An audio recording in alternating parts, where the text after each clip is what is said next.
We should be good. We live? Fantastic. It's weird not being able to see it today, but obviously, since it's not Harry, well, it is a Harry sat alongside me, we don't need to see the laptop. But Harry is here unexpectedly. But we are here for AC Milan versus Napoli. Could be back to Tips Live. Obviously, if you tuned in yesterday, you'd have seen us sat here crying that Wolves were useless. But hopefully, we're going to be in for a bit of a better game today. And of course, joined by a special guest. Welcome back. It has been quite a bit of time. When were you last here? I don't really know. I think it was probably Champions League time last season or a Premier League fixture last season. No, it would have been probably a Premier League game. I'm not really sure. Probably a PL game at the end of last season. But yeah. What, Harry? Why are you making faces at me? I might try and change the camera angle. You're not happy? Okay. Well, if it looks like we're moving around, the studio's not suddenly got a rotating table, then that would be great. Harry's trying to fix the camera angle. But yeah. Chester, welcome to the stream. Who do you support? Who are you asking here? XZ. I know XZ's a Hoffenheim fan. But yeah. Are Hoffenheim playing Freiburg now? Because Freiburg have been doing good this season. They're like second, I think, in the Bundesliga. We've got a podcast coming out, hopefully, Tuesday. Union Berlin. Wait, top of the Bundesliga? Yeah, have you not seen the table? Mm-hmm. So it goes Union Berlin, 17 points, then Dortmund, 15 points. Freiburg are now third, obviously drawing with Hoffenheim right now. That's goalless at half-time, as XZ said. Hoffenheim, fourth now, though, and a point ahead of Bayern Munich in fifth. Bayern have been struggling. Everyone's on equal amount of games. Bayern have been struggling. How many losses and draws and stuff do they have? Looking at the games, they lost 1-0 to Augsburg, they drew with Stuttgart, they drew with Union Berlin, they drew with Gladbach. Other than that, fairly spotless record. Yeah. But yeah, not ideal start to the season. Of course, that 1-0 loss against Augsburg was very unexpected. Augsburg hardly a giant of German football, so yeah, but a big win for the German side. Arsenal vs Tottenham, Liverpool vs Brighton, and Man City vs Man United are the interesting games after the break. Yes, we do now have 2 weeks of internationals, and then we're back with Premier League action. 2 derbies there. Very excited for them. Should be good games. And of course, Liverpool-Brighton. I think that'll be maybe the pick of the bunch. Liverpool not look great. Brighton looking a strong side. I think that could be the best game there. Because I think the North London derby, Arsenal will waltz it, I think, at the moment. A Manchester derby, you'd think that City would dominate. Yeah. But with Liverpool-Brighton, by the way, Liverpool haven't been great recently, and yeah, Brighton have been very impressive. Not from derby. Adam Lallana's managerial debut. Oh yeah, he's Brighton coach now, isn't he, Adam Lallana? Adam Lallana? Yeah, he's the most experienced, I think, player at the club, so they've asked him to step in for Grandpa. Oh, so is he still playing or not? I imagine so, yeah. But I think by then they'll have agreed a deal for Roberto De Zerbi, who would be a perfect fit for replacement for Graham Potter. He likes playing the youth. He likes playing attacking football. Yeah, he's a good young coach, Roberto De Zerbi. I don't really know what's going on here with Juve, but they've also lost again. Exactly. Oh, yeah, bottom of the league, isn't it? But yeah, not a great. Like loads of big clubs struggling at the moment. Yeah. You look at Chelsea and Liverpool. You look at Bayern Munich. You look at Juventus. Even Inter Milan down in 7th. But yeah, and obviously the league watching like AC Milan, Napoli. Yeah. And Atletico Madrid, 7th in La Liga. They play Real tonight. They play Real tonight. That'll be a good game as well. I hope that Real lose because I like Barcelona more than Real. Fair enough. I'm impartial, really. So sort of the Messi-Ronaldo debate I'm not asked about. I don't really care, but I'd rather Barca win. Yeah. I mean, I'm more the other way after Barca's antics this summer in the transfer window, just stealing all of Chelsea's targets. But and I don't know where they got the money to sign. No, they basically every just player kept cheating and got away with it. But you know. And on top of that, the winner of tonight's game will go top of the Serie A potentially. So Atalanta currently sit top after their win against Roma earlier today. That was only a 1-0 victory though. And if Napoli are to win by any margin, they will climb to the top of the league on goal difference. If Milan win by a margin of 3 or more, then they will go top of the league on goal difference. Or if it's 2, they'll go level with Atalanta. I watched AC Milan against Inter Milan. That was quite a good game. It was. Leao was amazing. Yeah, apparently Chelsea went in for him late in the window. He's certainly a player I'd love to have at Chelsea. Rafael Leao. He's got a £150 million release clause. Yeah, but release clause don't really... The problem is, everyone's now got a ridiculous asking price and release clause, especially for attackers, since the Neymar move. Yeah. I was watching a video on it earlier, and it's, just mental. Yeah, You look at, Coutinho, Dembele, those kind of I players. think without the Neymar move, I don't think Liverpool would be as good as they are. Because Obviously not. The Coutinho Coutinho deal wouldn't have happened. Yeah. The Van Dijk and Alisson purchase then wouldn't have happened. Would they have won the Premier League and Champions League? Arguably not. Yeah. Arguably not. But Rafael Leao was suspended, unfortunately. That's something big I didn't know today. Should we get into those lineups and then we can actually talk about the game at hand tonight? So, we are at the San Siro, Milan at home tonight. And of course, it is Mike Mainan in goal. Best name for a keeper in football other than anyone who's Polish, in which case they can be the Pole in goal. We've got a back four of Calabria, who surprisingly takes the armband. I didn't know he played or that he was captain there. And Kier Tomori as your centre halves. Teo Hernandez lines up at left back. Pivot of Benacer and Tonali. Salamaca's on the left. De Ketelaere, I think football messed this up because I imagine it's De Ketelaere on the left, Salamaca's on the right, Krunic in that attacking mid-roll, and Olivier Giroud leading the line. But yeah, obviously Leao suspended. He's still so good. Yeah, absolute baller. I mean, Chelsea kind of made a mistake, you could argue, in letting him go. There's kind of no need to let him go. He's doing well at Chelsea, and let him leave on a free and look at the plethora of strikers we've had since. Not really good. And then, the Napoli team, Alex Mere in between the sticks, Di Lorenzo, the captain at right back, then Romani and Kim, both very impressive when we watched them 10 days ago now, something like that, when we watched them play Liverpool and they absolutely tore them apart. And then Mario Rui at left back, Anguissa, Lobotka and Zielinski in midfield three, with Politano on the right, Kvaratskhelia on the left, and Raspadori leads the line. So no Victor Osimhen either. Is he injured or suspended? Or he's got a hamstring injury out till mid-October. So that's the big news tonight. No Leao, no Osimhen. So big hit is missing. Zlatan's retired, hasn't he? He's announced his retirement. Has he? He's got a knee injury, but he's also... And I swear he announced his retirement. No, can't have. He's never retired. I imagine they'll be alright. But they've got no Origi, so no strikers really off the bench. You look at their attacking options. I guess... Lazatic, not a solid clue who that bloke is. Brahim Diaz. Brahim Diaz. Yeah, but you don't want Brahim Diaz through the middle. Yeah, but like... Oh, that's alright then. He's going to be amazing, isn't he? Big one for me is interesting one to me. Is for AC Milan. Serginho Dest still yet to start. Yeah. For AC. I'd have played him over Calabria. Yeah. I don't really rate Calabria that highly, but then he's got the captain's armband. I'm surprised that's not been given to Tonali, but yeah. Mike Mainan and Hugo Lloris are both very underrated. I disagree. I think Hugo Lloris is overrated. Yeah. I think Tottenham fans and FIFA especially, 87 rated. He's always been on that game, I swear. Yeah. And I just don't think he touches any of the best keepers in the world. Whenever I watch a Tottenham game, he never does anything special. Yeah, he always seems to make a lot of mistakes. Yeah. Also, yesterday he saved the penalty. But I know yesterday he did well, but I thought Tiedemann scored. He did, but the initial penalty was saved, and then Lloris was off his line, so it got retaken, and Tielemans buried that one. I saw that because I was like. I saw on my phone that Tielemans had missed the penalty. We were pissed. We were sat here celebrating that Tottenham conceded the pen, and then literally 30 seconds later, Kulusevski just whips a ball in, and Kane heads home, and Danny Ward just crumples like a piece of paper. I think Kulusevski... So, can you also pull the thing across? You get the other one. Another one of them. Alright. Those are so good. They are nice, yeah. But I think Kulusevski is arguably a little bit overrated. I disagree.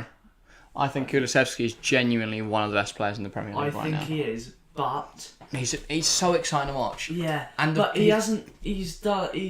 First game of the season, they won something like 4-1, didn't they? Yeah. He scored. He played really well, but since then, that was his only goal this season. Yeah. And since then, he hasn't really done enough. But when you bear in mind he's been rotated more because Richardson's come in. When you bear in mind that he has put good chances on the plate for Heung-min Son and he's done nothing with them. If you look at Son's output this season. Yeah. And yet, just have to mention what was just on the screen. Jose Mourinho, of course, sent off in the earlier game. What else do you expect? But Also, has Tammy Abraham scored this season? I think so. He has. I'd imagine so. I know he scored in Europe the other week. I'll have a look. But yeah, I just saw him miss a sitter there. Stats. Yeah, 2 goals this season. 7 games. It's nothing too stunning. He's underperforming his XG, so he's not playing very well in most games, but he has got some goals under his belt. Yeah.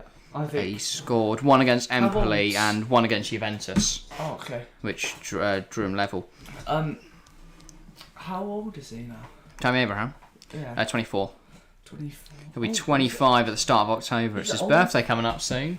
So happy birthday to Tammy Abraham for the 2nd of October. He's older than I thought, to be honest. You thought he was younger? Well, yeah. Although you've got to remember, like, 24 24's still young, isn't it? Yeah, it's still young, but Yeah. I thought it'd be younger. Yeah, but he's done what? Swansea, Villa. Oh, sorry, 2 loan moves there. Yeah. And then I he swear got it was into the at Villa Chelsea for more than first one team. season. He might have been. And then 2 ring seasons at Chelsea. The Makes sense season that he that is they now, ended yeah, up selling him, he was their top scorer for like the entire season. And they barely played. I think he was outscored by Jorginho. I think was our top scorer in the season Abraham left, which is why we had to get rid of him, because when you look at it like that, Jorginho was our top scorer. Yeah, you have to sell strikers at that point. Thank you. But Abraham wasn't playing. Yeah, he didn't get many minutes on Tuchel. I don't think Tuchel was too fond of Tammy Abraham. He much preferred a diminutive striker or Kai Havertz up front. So Yeah, still, Kai Havertz, he's so good. He's still not a striker.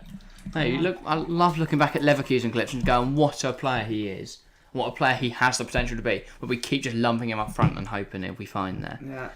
Although he does manage to get you more than 10 goals a season, which is decent, but I think he's not scored yet. Contribute. Oh no, sorry, he scored for the 1. first time. Yeah, the other week. I think he just could contribute so many more goals and assists. But then you look at the Salzburg game, and he really struggled back in that attacking mid role. 10 goals in the Premier League from a striker like Don Solanke. Yeah. Which isn't really. Well, Chelsea don't create many chances, so 10 goals is pretty good. But yeah, meanwhile, Bellingham is very linked to Liverpool, could sign a pre-contract and join the winter unless Chelsea gets him.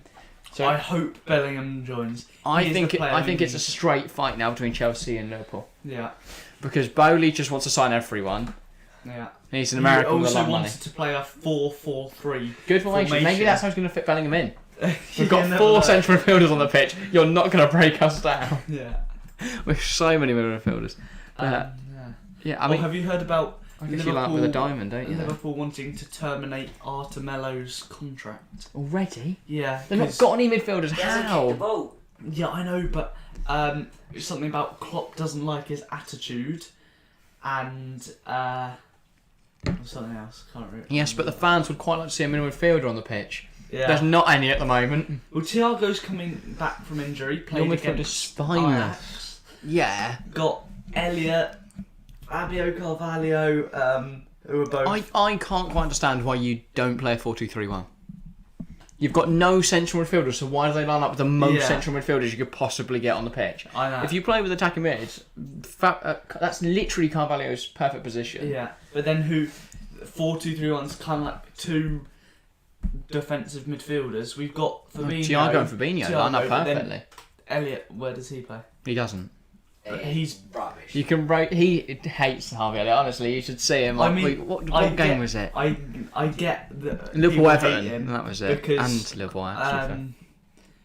because he is a bit he's a bit cocky, isn't he? Yeah. But yeah. Yeah, I mean, think he's been a our good best player. this season. I think he's a very good player. Interesting. That's quite the bold shout. I would have said Nunes if he didn't just headbutt Joaquin Anderson for a laugh. What has Nunes done? I mean, he's scored in one. He scored in the Community Shield final. Okay. Scored an assist against Villa. No, not Villa. Fulham. Sorry. And then got. No one's played Villa. Then headbutted someone. Did nothing against Everton. Yeah. Nothing against Ajax. The problem is Liverpool don't know how to play with him. It's how I thought City would be with Haaland. But they've adapted very well, and Haaland's very good with the ball at his feet. Nunes cannot control a football. I know. The only way you're going to score... He can't do anything. He's not a modern striker. The only way he's going to score is whip it in from Trent Alexander-Arnold and he'll head it home. Yeah. But they're not doing that for some reason. Instead, Trent just stands really hard on the pitch and gets caught out every 5 minutes. But I think our best player is either Harvey Elliott or Diaz. He's been our only player that actually looks like he carries the team he sometimes, so he just cuts inside and scores. Yeah. But yeah, we should probably get into the game tonight. Well. Oh yeah. Yeah, probably talk about AC Milan Napoli. Young Z, hi, it's the Spurs fan from 2 weeks ago, trying to get more football knowledge. So besides England, I'm going to start off in Italy. So between you guys, who do you think is the best team in Italy?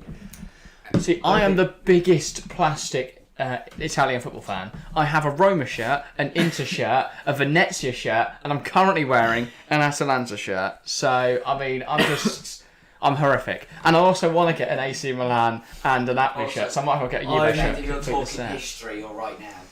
Yeah, because even right now I wouldn't have a sodden clue. I think the most exciting team is probably Napoli. Whenever I've watched a bit of Napoli, very exciting. AC Milan, the best team last season, haven't been as good as they were last season so far this campaign, but still good. Inter Milan, they've really struggled early parts of this season, but they are still a good side, and you'd imagine they'll be up there eventually. Well, I reckon Atalanta overachievers, fantastic. So if you're looking for someone to support, young say, go for like them or Napoli. Napoli got a really exciting young side, or Atalanta currently top of the Serie A, not top of the Premier League. They've not relocated. Yeah, if I was going to support someone, I'd look at sort of teams with the young squad coming up, because it's just a bit boring, isn't it? Supporting like your Inters and your AC Milans that are just gonna kind of win it every year, or even Juventus, because they are shocking. I think the Serie A might be the most exciting I think it league is, this year. Udinese are second, other than maybe the Bundesliga. But they're the leagues that get slagged off all the time, other than Ligue 1. But that's only because one club splashed loads of cash. Yeah, but now that Juve and Bayern slipped off, everything's so exciting. Yeah. And Dortmund a useless outfit at the moment. By the way, the biggest player tonight is going to be the Georgian winger, Kavica Kvaratskhelia, which is going to be really exciting when he keeps touching the ball, because it's impossible to say his name. But he was so good. He was so involved against Liverpool. I've been watching. I keep seeing things about him. Yeah, an incredible young talent, signed for just £13 million from, I believe it was Red Star Belgrade? Ruben Kazan, I think. So, yeah, I mean, what a gem. What a brilliant player. And for just 13 mil, he's a very, very exciting player. Reporter, what Serie A teams do you support? TFC, I prefer not to speak. It's pretty much all of them. I've started to like Roma because I've always loved Jose Mourinho. I've always loved AC Milan. Just good. Yeah. Love Zlatan, and when Liverpool beat them in that final. The Miracle of Istanbul. That was amazing. They've always had a very good team, AC. Well, they used to back in the day. I remember late sort of 10s, early 10s. Yeah. They were very, very strong. Got a lot of history. Like with Maldini, Gattuso. Yeah. You can list the players. Yeah. Pirlo, Shevchenko, Ibra. Kaka. Yeah, Kaka. What a Ronaldinho, of course. Yeah, I mean he just came. Kaka, Ronaldinho. Yeah, well, it's when Ronaldinho's come to the end of his career, he just went to AC Milan to piss about a bit. I mean, he just mug off everything. Did he win a Champions League there? I don't think so. Yeah. That was the period of time when Inter Milan won their Champions League under Jose Mourinho, and what a team that was. That Milito. Milito. He only became a professional footballer quite old, didn't he? It's like Vardy, isn't it? Yeah. What do you think about Leicester? Do you reckon they'll get relegated this season? I think they'll replace Rodgers and stay up. I think they'll get relegated. I think Leicester have got enough.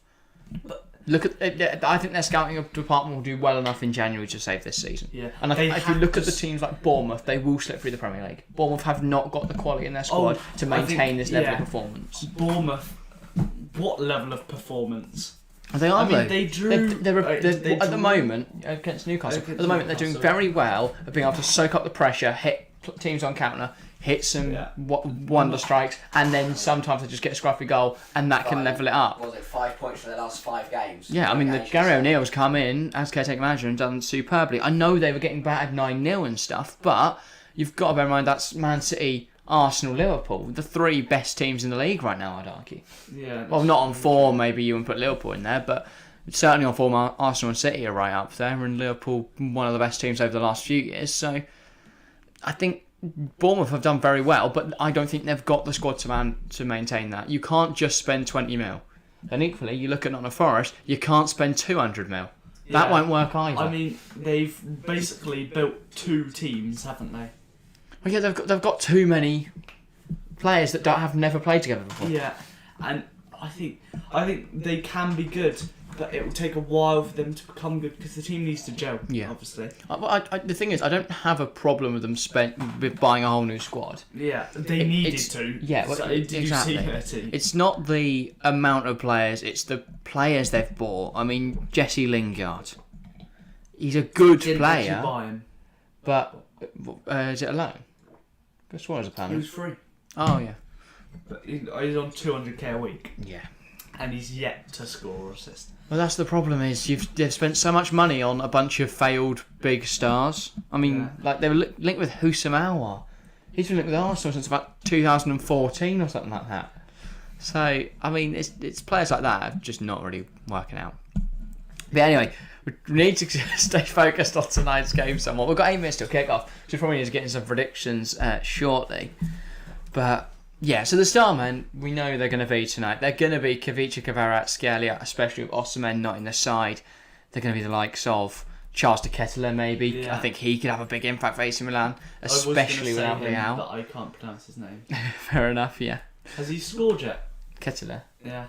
I'll have a look. Because they're showing his highlights now and he hasn't scored. He's just running around a lot. People off the ball.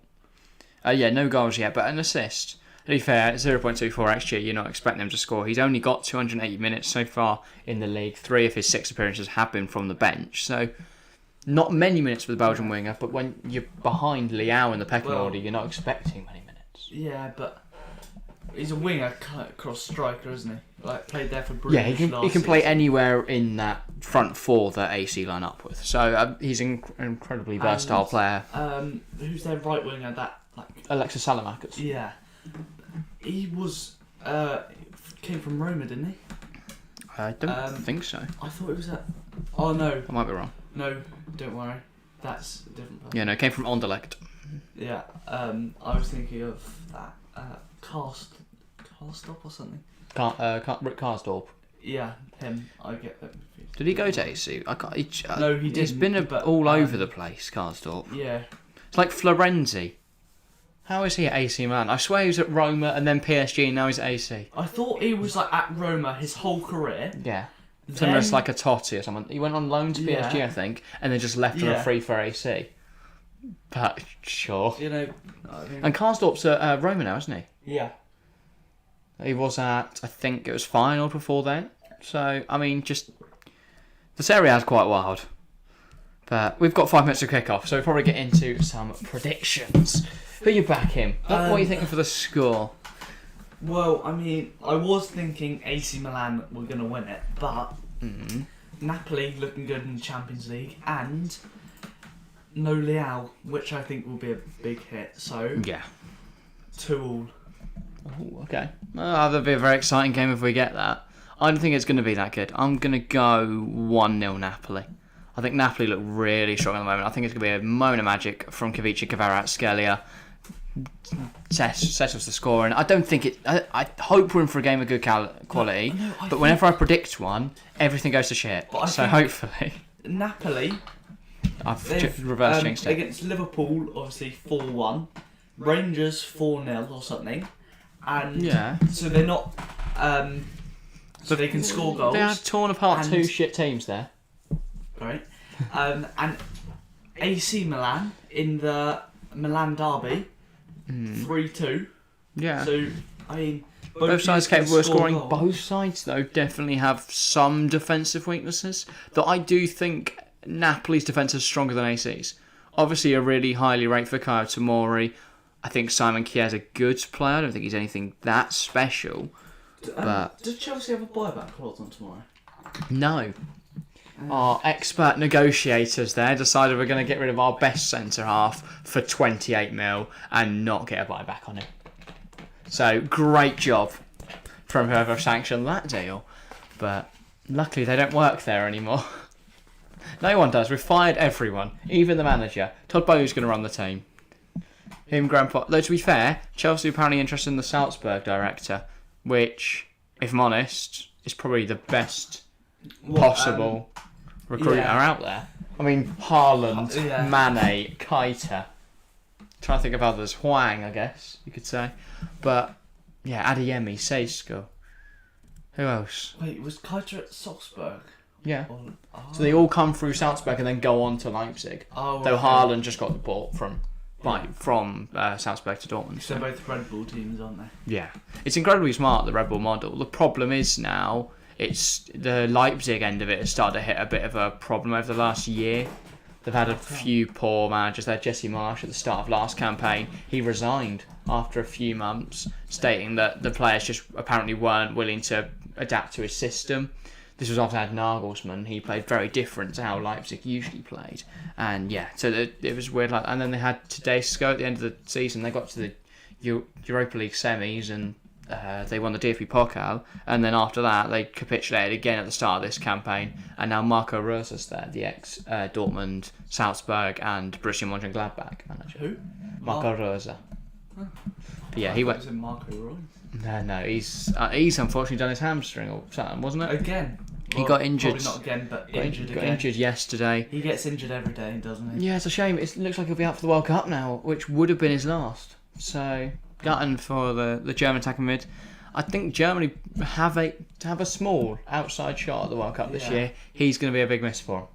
Really? Yeah. They've got Musiala, Müller. He's better than both of those. Muller's a very good player, don't get me wrong, but I think Royce is better. Plus, I think Muller's retired from international football now. Has he? I might be wrong on that one, but I think he's retired. I think Musiala, when he's an he exciting played young England, talent. he ripped the entire England defence apart. Harry Maguire. I swear to God, if he is at the World Cup and starting, disgrace. If any Villa centre-back goes to the World Cup, I'm not going to watch it. Callum Chambers. To be fair, no. If Tyrone Mings is there over Tomori, even like Mark Gurhey, Cody, Tarkovsky. Piss off. If Connor Cody's the World Cup, no, to be fair, he'll probably take Cody. He's been in the side a while, he's doing well at Everton. But if James Tarkovsky is anywhere near that plane, I hope it goes down. I do not want James Tarkovsky there. He's probably better than Cody, isn't he? No, Cody's better on the ball. He'll fit our system better. Tarkovsky just heads it and kicks it. He just doesn't. He can't play football. Anthony Gordon should not be there. Oh, I swear, if that guy goes, She's not World Cup. I will shoot the plane down myself. I'd rather that 15-year-old kid who came on for Arsenal. I'd rather he get in the 11. But we've got some messages in chat. Did he actually touch the ball? He probably did. I imagine so. He came on the football pitch. Yeah, but just walk around. 89th. So we might not have touched the ball. He might not. You never know. How much do you think the international break will have an impact on team form? Big. Yeah, especially with the Queen's funeral, and obviously now teams like Chelsea and Liverpool will go 4 weeks without playing in the Premier League. Same for Man United, Leeds, Brighton and Palace, of course. So form goes completely out the window now. It gives Potter coming in 4 weeks to work with his new side. It gives Klopp some time to work out what the fucking hell's gone wrong and try and fix it. So I think form will go somewhat out the window when we get back from the international break. So it'll be interesting to see how Liverpool got on against Brighton, how Chelsea get on against Crystal Palace. Just losing their manager as well. That could be tough for them. But if they have a new manager bounce could just batter Liverpool. And to be fair, De Zerbi's a good coach. If they bring him in, which it looks like they will. Yeah, they're doing minute silence, I think. But yeah. Who you got winning? Well, Mario, welcome to the stream, by the way. I'm going to go Napoli, 1-0. And you said 2-2, right? 2-2, so a draw. Yeah. I think Napoli are just a stronger side at the moment. But it really could go either way. AC obviously still a very good team, but not had as great a start to this season. But equally, they are level on points still at the moment. So you could argue it's still very much up for grabs. But yeah, I think this Napoli team, obviously they beat Liverpool, 4-1 the other week. I just think they're a stronger side. From what I've seen this season, they're more exciting as well. But yeah.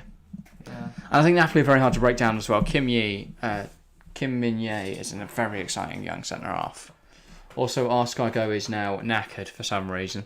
So that's exciting. They've chosen kick-off for that to happen. But yeah, now we come from Superbikes. But when we return, should not be far away at all from kick-off. You have to tell me the timer. Okay.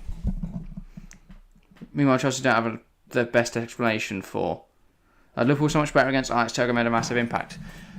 Liverpool won't be fixed by one player coming back from injury. They still need another midfielder in there. But and Arthur, they did look bad. I don't think Arthur is it. I'm so glad we didn't buy him. Yeah, it was obviously a panic signing. By the way, we do now have a kick-off for this game. Milan getting us underway, and they pump it long immediately. Kim matches the header, but it goes down to Benacer, I think it was. I think Milan's CDM, Tonali, I think is amazing. And they've got a really, really strong pivot of Benacer and Tonali. Just also to mention, Lyon PSG is also just kicked off. Yes, and of course we do have the Madrid derby in 13 minutes' time as well. So we'll watch that at half-time and at full-time. We'll stay on for a bit longer to watch that game. Kavica, Kvaratskhelia, that's a really nice run. Simon Kjær uses his physicality, pushes him to the floor, and Kvaratskhelia. Sky Go is not loving this tonight. But there we go, we're back now.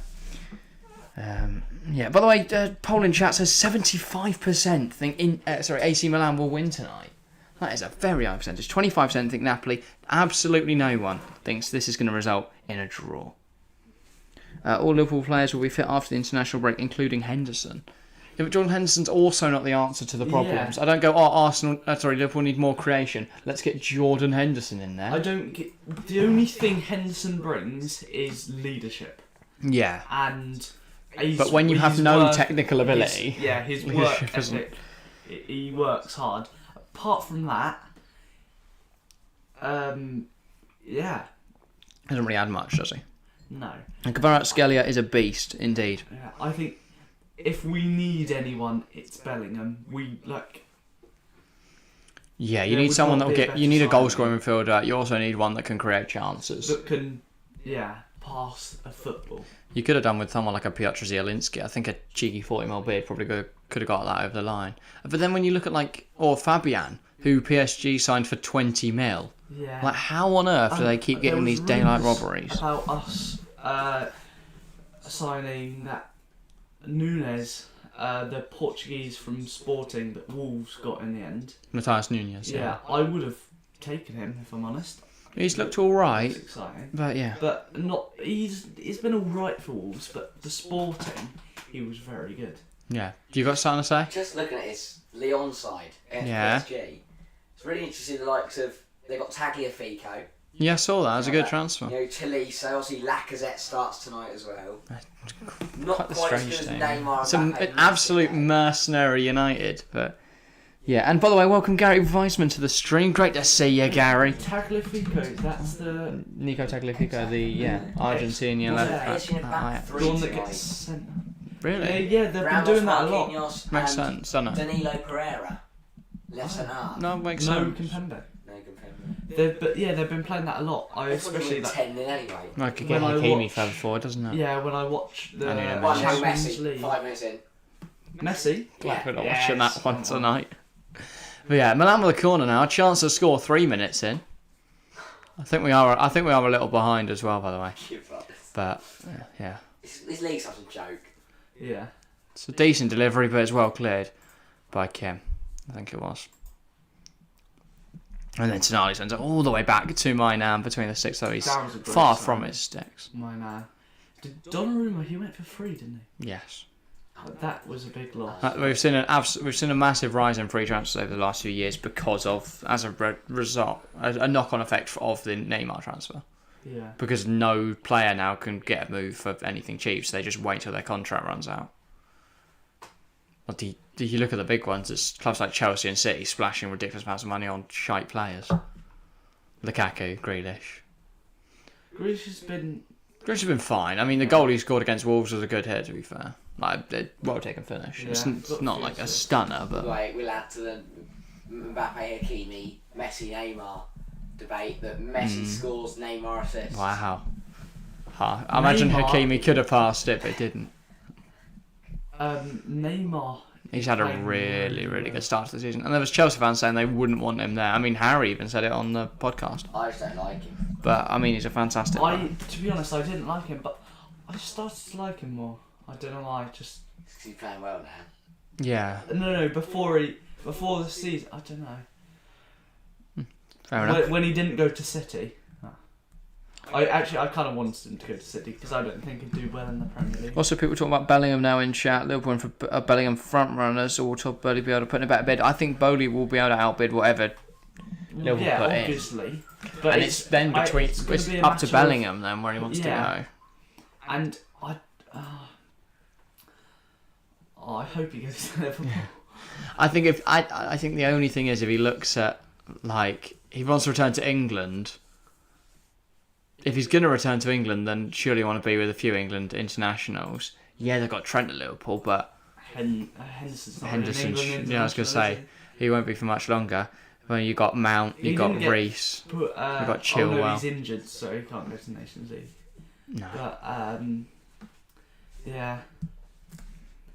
I suppose we've got English players, just not English international. Yeah. Not many that will be on the plane, or definitely not in the starting squad. I can see an English club overpaying for Bellingham. English tax. English tax isn't a thing. Premier League tax is. Premier League clubs will pay more for players and will demand more payment for players, but English tax isn't a thing. But yeah, some players. There's just players like Maguire and Grealish have flopped, but equally, you look at like Lukaku. Same amount of money as Grealish, also flopped, not English. It is just a Premier League thing. They can splash loads of money. Knick-knack, where's Harry? Hiding under the table? Nope, Harry is in the producer's chair today. And yeah, feeding us information and talking to you guys in chat. Bellingham will probably go to England because he's English and won't have to learn Spanish, so Madrid unlikely, IMO. Yeah, but to play for Real Madrid, it's worth learning Spanish. Yeah.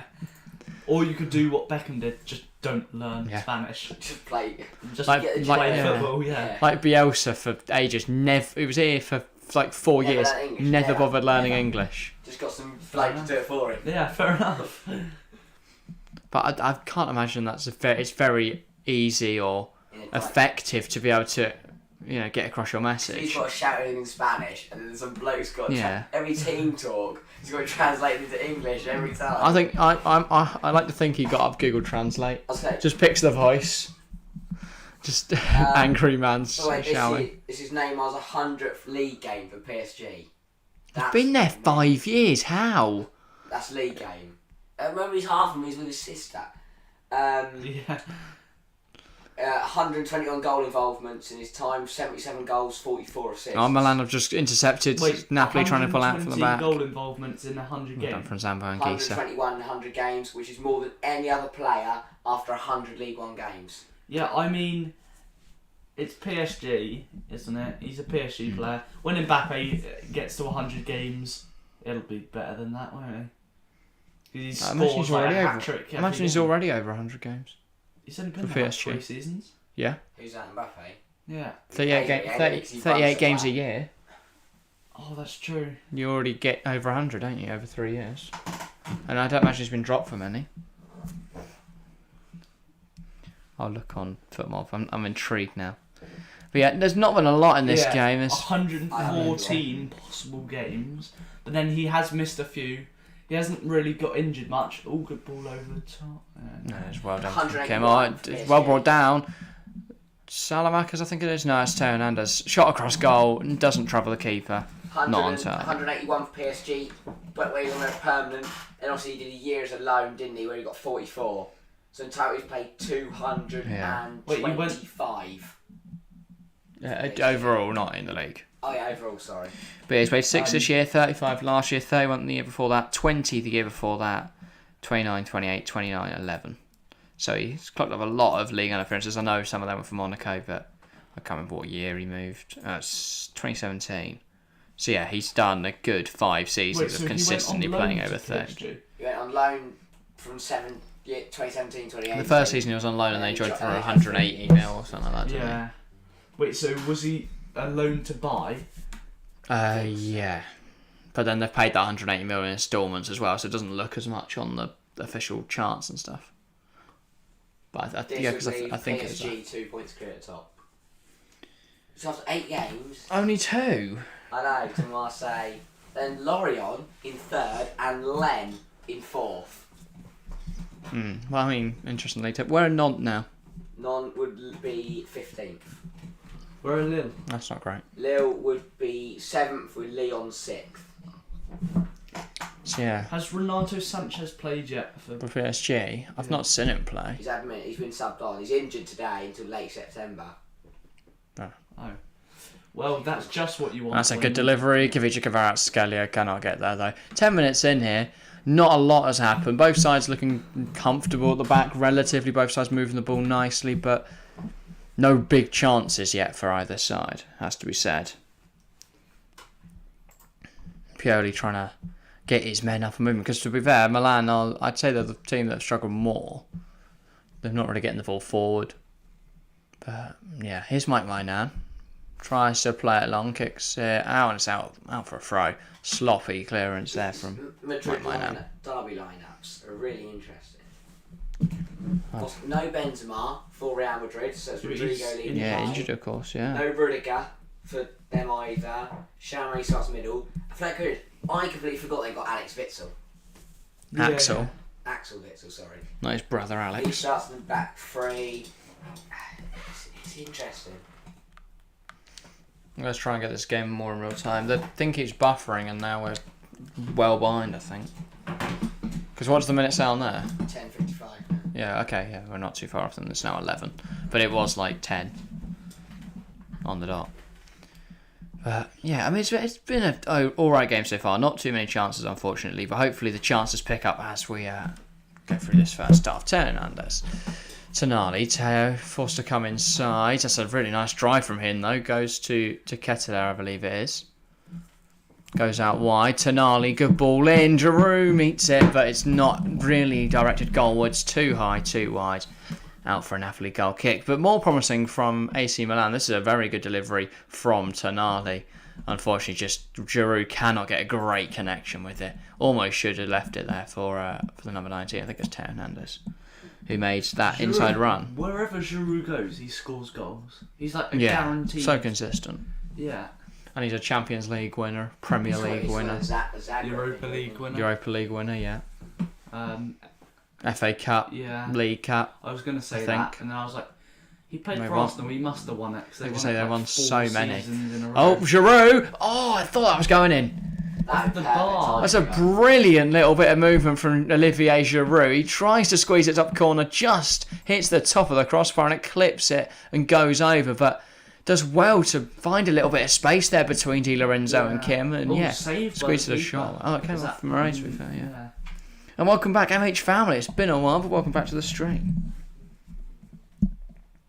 But yeah, now in Milan corner. Taking their time out of this one.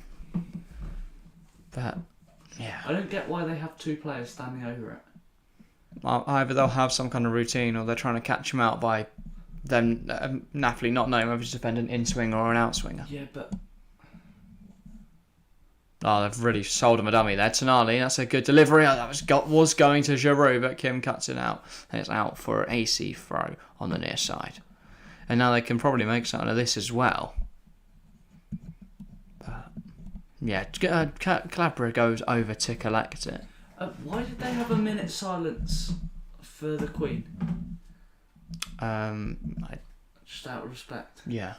It's a nation, not a national thing, it's a global thing, I suppose. People paying their respects all over the world. And they are now muted. They're dialing down the volume on here for a minute, because obviously there is a national minute silence at 8 o'clock tonight, which it is now, 8 o'clock.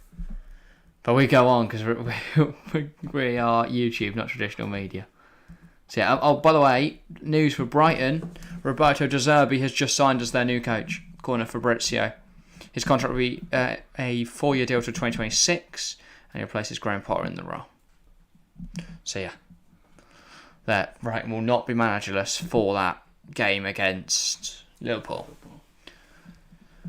New manager bounce could carry him to victory, I think. It'd be interesting to see how he lines up in his opening game. Because I think that could be a good match. That was a poor pass from Lobotka, and Kim has to go and collect it. And now he's stopped on the ball according to our screen, so that's fun.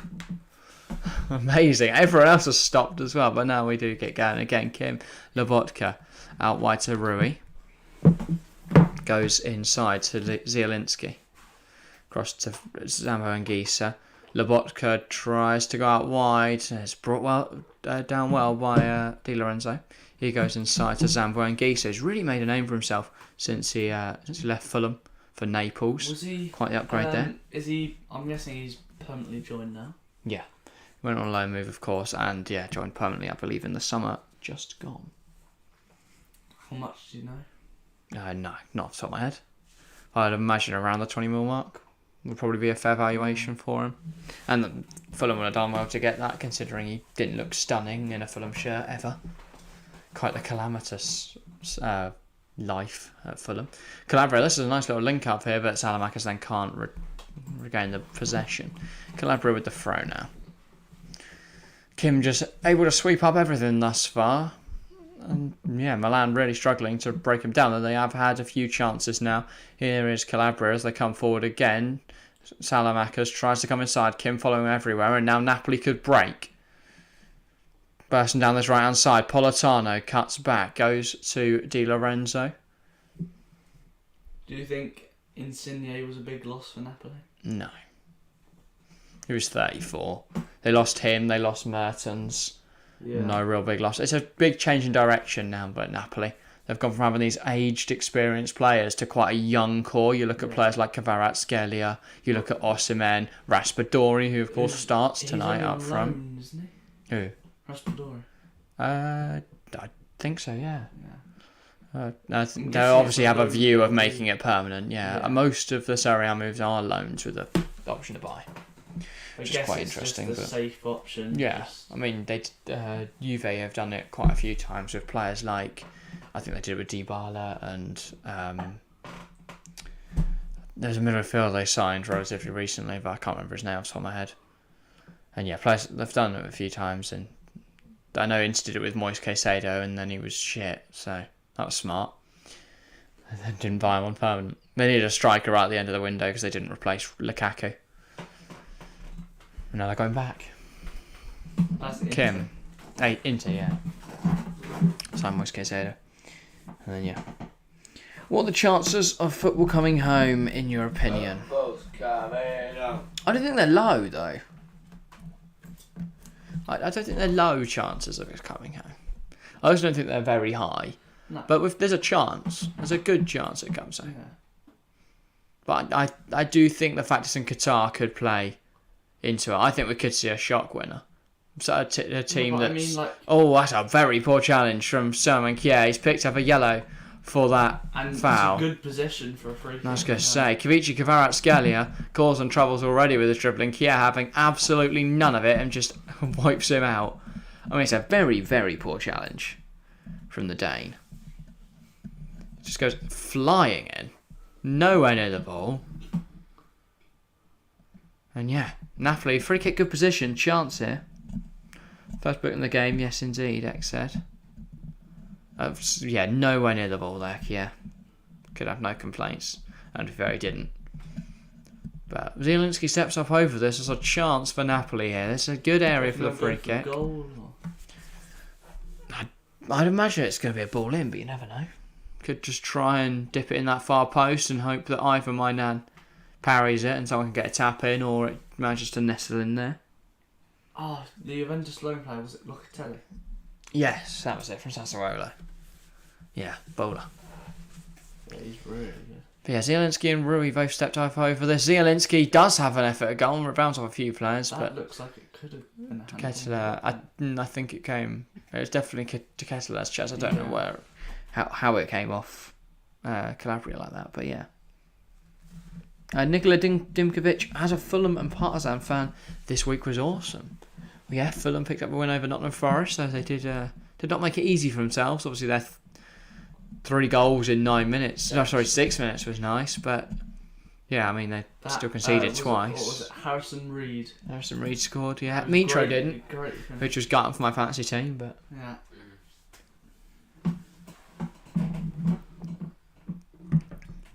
Napoli come forward now. Mario Rui against Salamakers. Salamakers does well, and it's out for an AC free goal kick. But yeah, 20 minutes played in this one. Not a lot of great chances. This one, they're still reviewing this, or at least BT are. Definitely comes. It's off the arm, but it's the sleeve, so I think it's fine. Because and it's not like he stuck his arm. Yeah, out. it's not. He's not slapped the ball to stop it going to. Although I'd have liked it to be a penalty. That's right. Excitement. No, I'd rather see a goal from open play. I think 0-0 is still an exciting prospect here. Lobotka fouled, yeah, stonewall. There's a lot of Milan just picking up some cheap fouls here. Quite unnecessary, I'd argue. Like that one there, the Kavici Kvaratskhelia one. The one Kier just absolutely wiped him out a few moments ago. I don't think they're necessary, and they're picking up cards already. So how old's Olivier Giroud? 35, 34, 35, something like that. Because I knew he was old.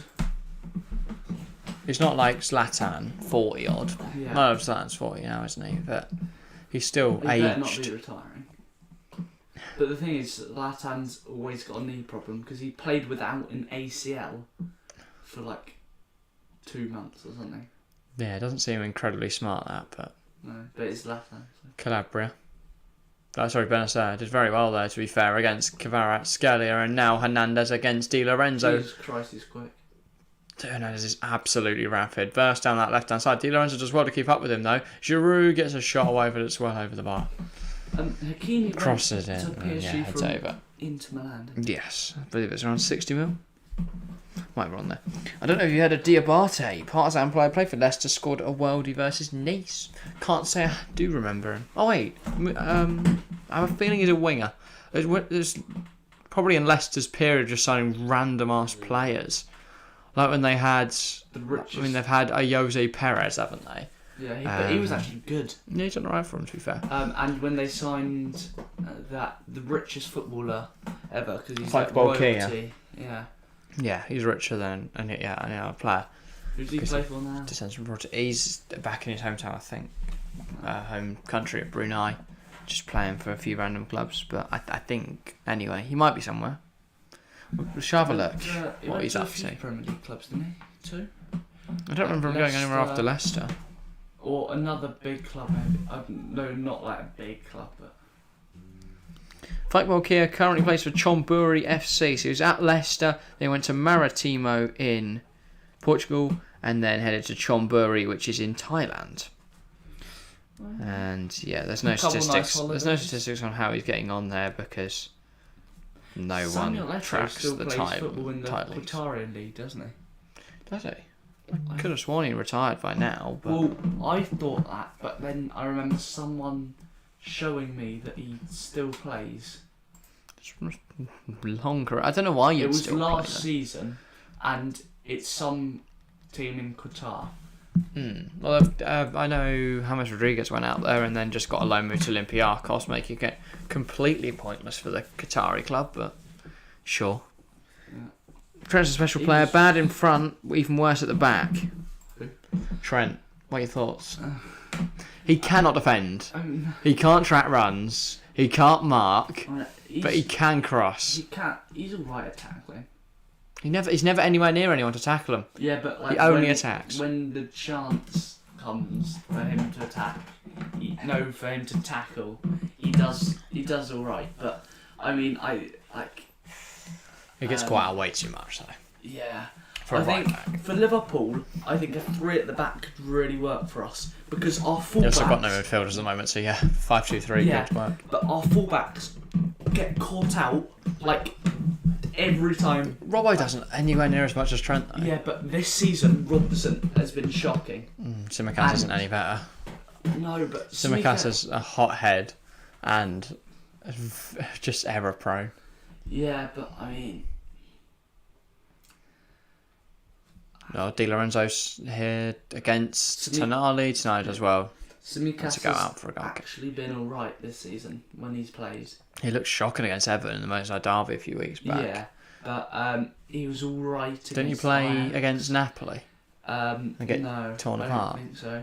But he played against Bournemouth, picked up 2 assists there. But Wow, didn't what a really- special player. Didn't really have much defensive work to do. No. Go check that Liverpool Napoli game because I could have sworn it was Tsimikas. Oh no, yeah, fair. Andrew Robertson played and was shite. Tsimikas didn't even go off the bench in that one In which one? against Napoli. Yeah, but he started against Ajax because Robbo was injured. Yeah, he got an assist there to be fair. Yeah, for the Matic goal. Oh, it's a good play. Well over. Oh, Giroud. No, Giroud's not been getting any clear-cut chances. Well, Yeah, he's but had a he few should have chances, left but that. No, he should have left that. So, Look yeah. at this. De Ketelaere puts it in there. He tries to do some weird acrobatic Look thing at and should have left number it for 2. Calabria. Yeah. Yeah. I think Inter Milan still got Roman. AC. Yeah.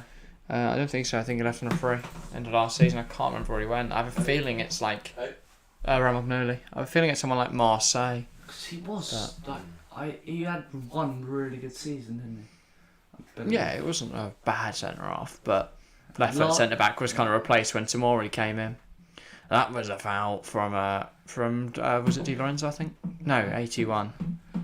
Politano. Raspadori. Raspadori. Don't know why he's so deep, but yeah. Teo Hernandez, he is a good player. Good look, great. Oh, Spalletti's in the crowd as well, by the way. I did think I don't recognise the Napoli manager, but yeah, no, they've panned up to the stands and Spalletti's watching on, Why?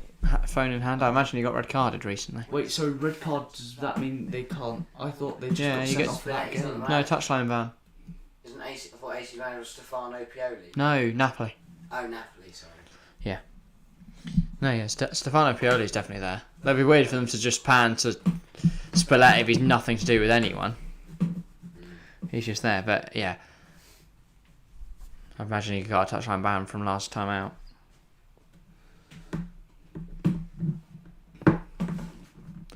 But yeah. Milan now.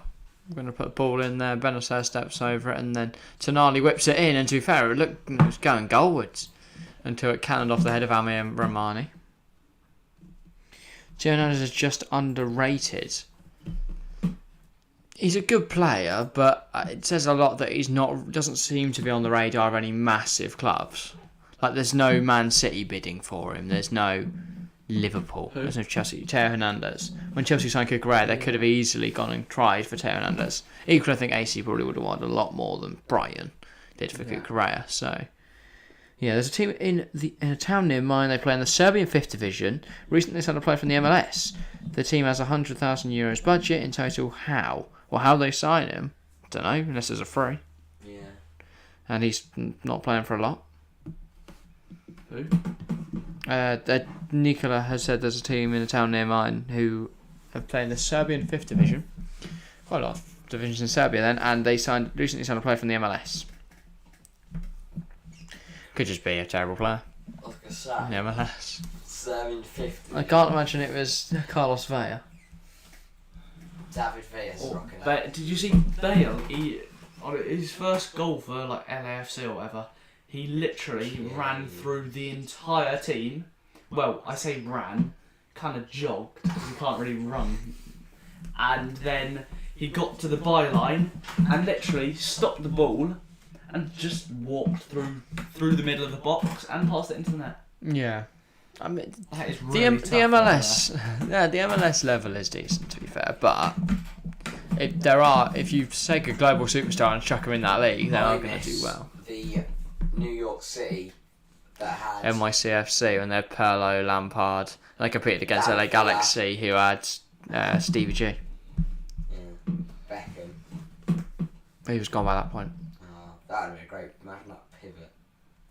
Well, Beckham was a wide midfielder, but yeah, Like, he can play midfield. Yeah. he can play He midfield. got Two a players- icon card last year as midfield. Okay.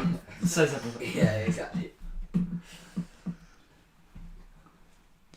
Di Lorenzo, Raspadori, Politano to Raspadori. Driving forward now, goes out wide to Kvaratskhelia. He's up against Calabria. It's a great challenge from the right back.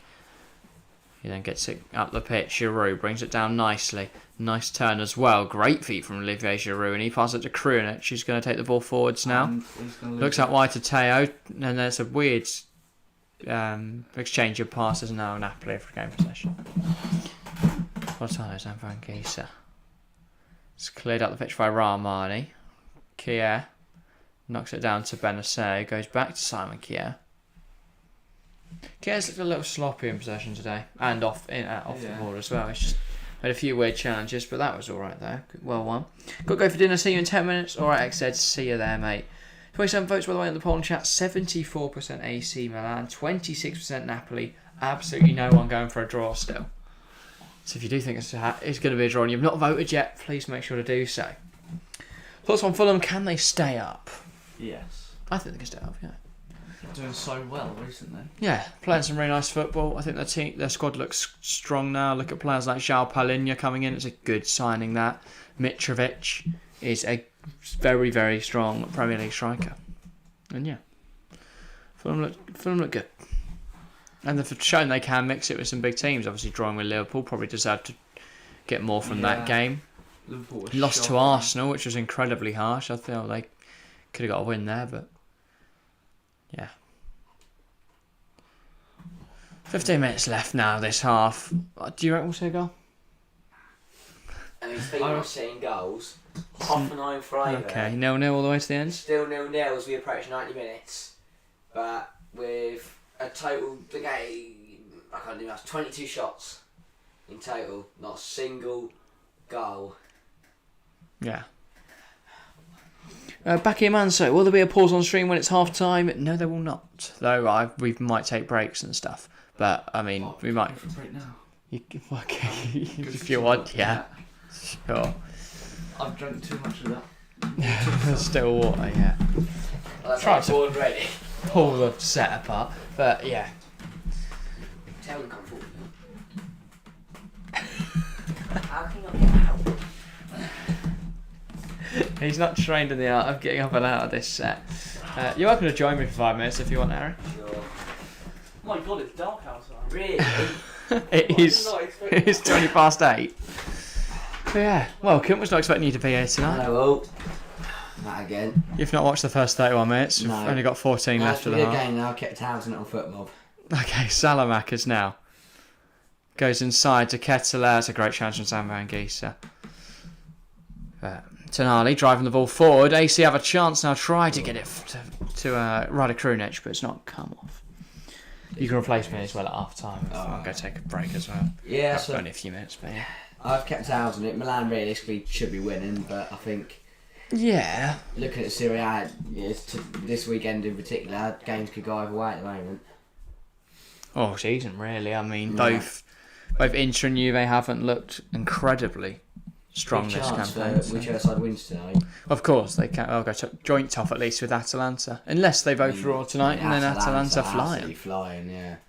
They look very good. It's interesting. So I like Serie A. Udinese second as well. This is a draw. Yeah, you're looking at Udinese and Atalanta, teams that aren't usually challenging for titles. They're right up there. We have got a goal in La Liga. It's 1-0 Real Madrid according to Matteo. On that. Let me have a look.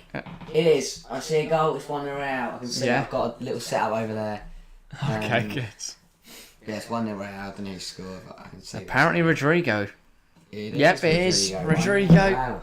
Scores for Real Madrid. Unexpected. Who's surprised? Not me. Yeah.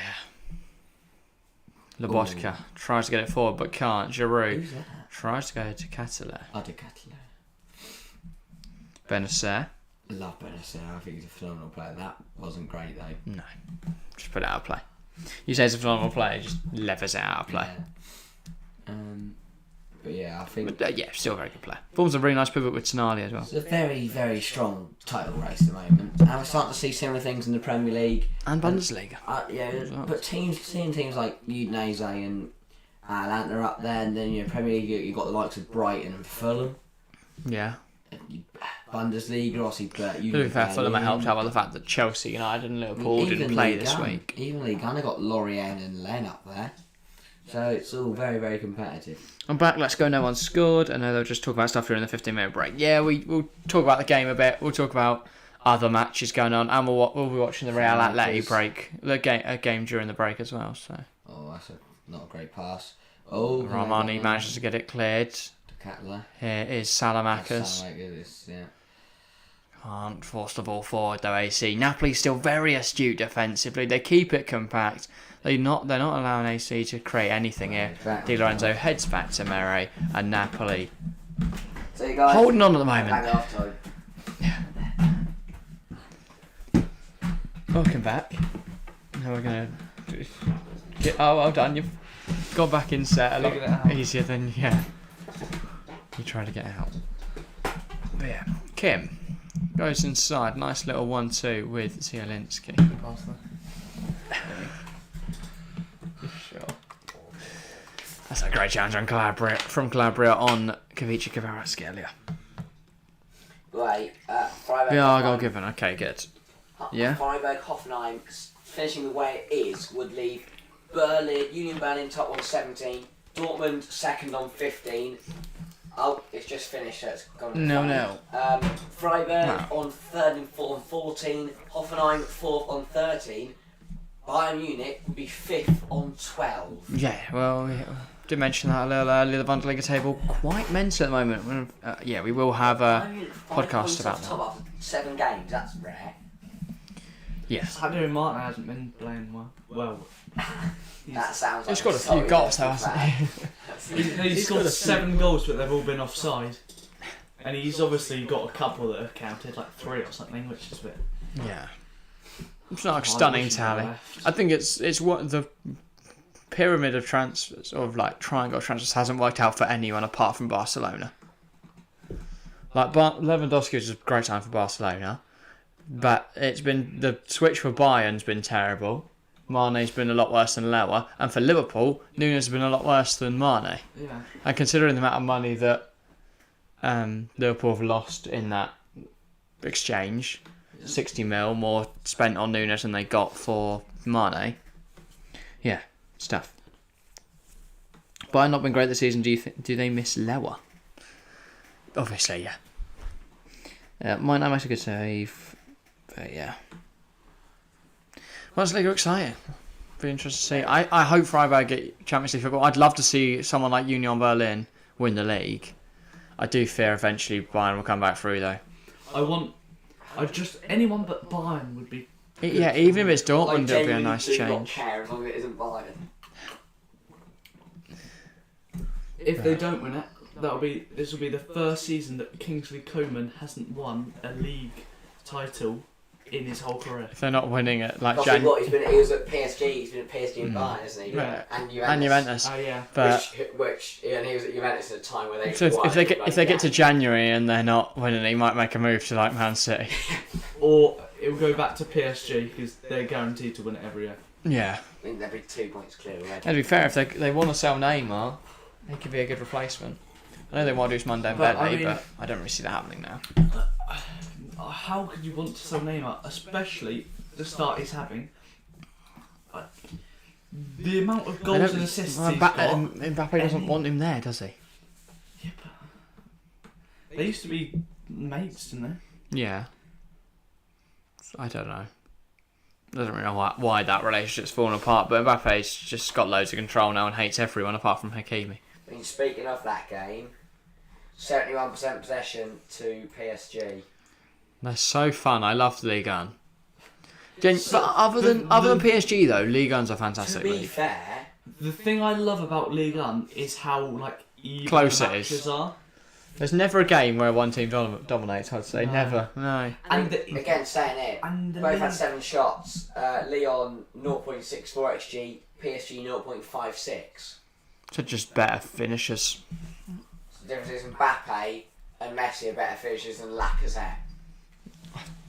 I doubt that though. Must have Yeah. been someone other than Lacazette who wanted to put it top corner. Ooh, Messi's. Hang on. Washed, mate.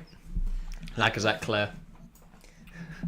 To be fair, you've seen Lacazette or Bowler. It is pretty techy. Yeah. Imagine Union Berlin win the Bundesliga. Would be amazing. There's a Pierre Kalulu's warming up for some reason. There's Gladbach. I didn't see Gladbach go down. No, there he is. He's fine. Maybe he's not happy with his showing so far. And to be fair, that was a poor takedown, and that's out for a throw. Only 6 minutes left in this half. And Napoli now just moving around the back. Kim across to Romani. He goes wider still as Di Lorenzo picks it up. Di Lorenzo now wanted to go forwards, but is forced backwards to Romani, and he has to go even deeper now as Murray puts it forward to Lobotka. Here's Kim. Kim nicely into Mario Rui, and Napoli could force AC into defensive destruction. Now Rui, nice little 1-2 as Zielinski. But without real options going forward, goes to Raspadori. He drops in and the pass is to absolutely no one. And Rui is frustrated by that. If you look at safe score, there's always 3 cards in one game week. Is this Ligue 1? Yeah. There seems to be a high amount of cards. It's because PSG just own the league.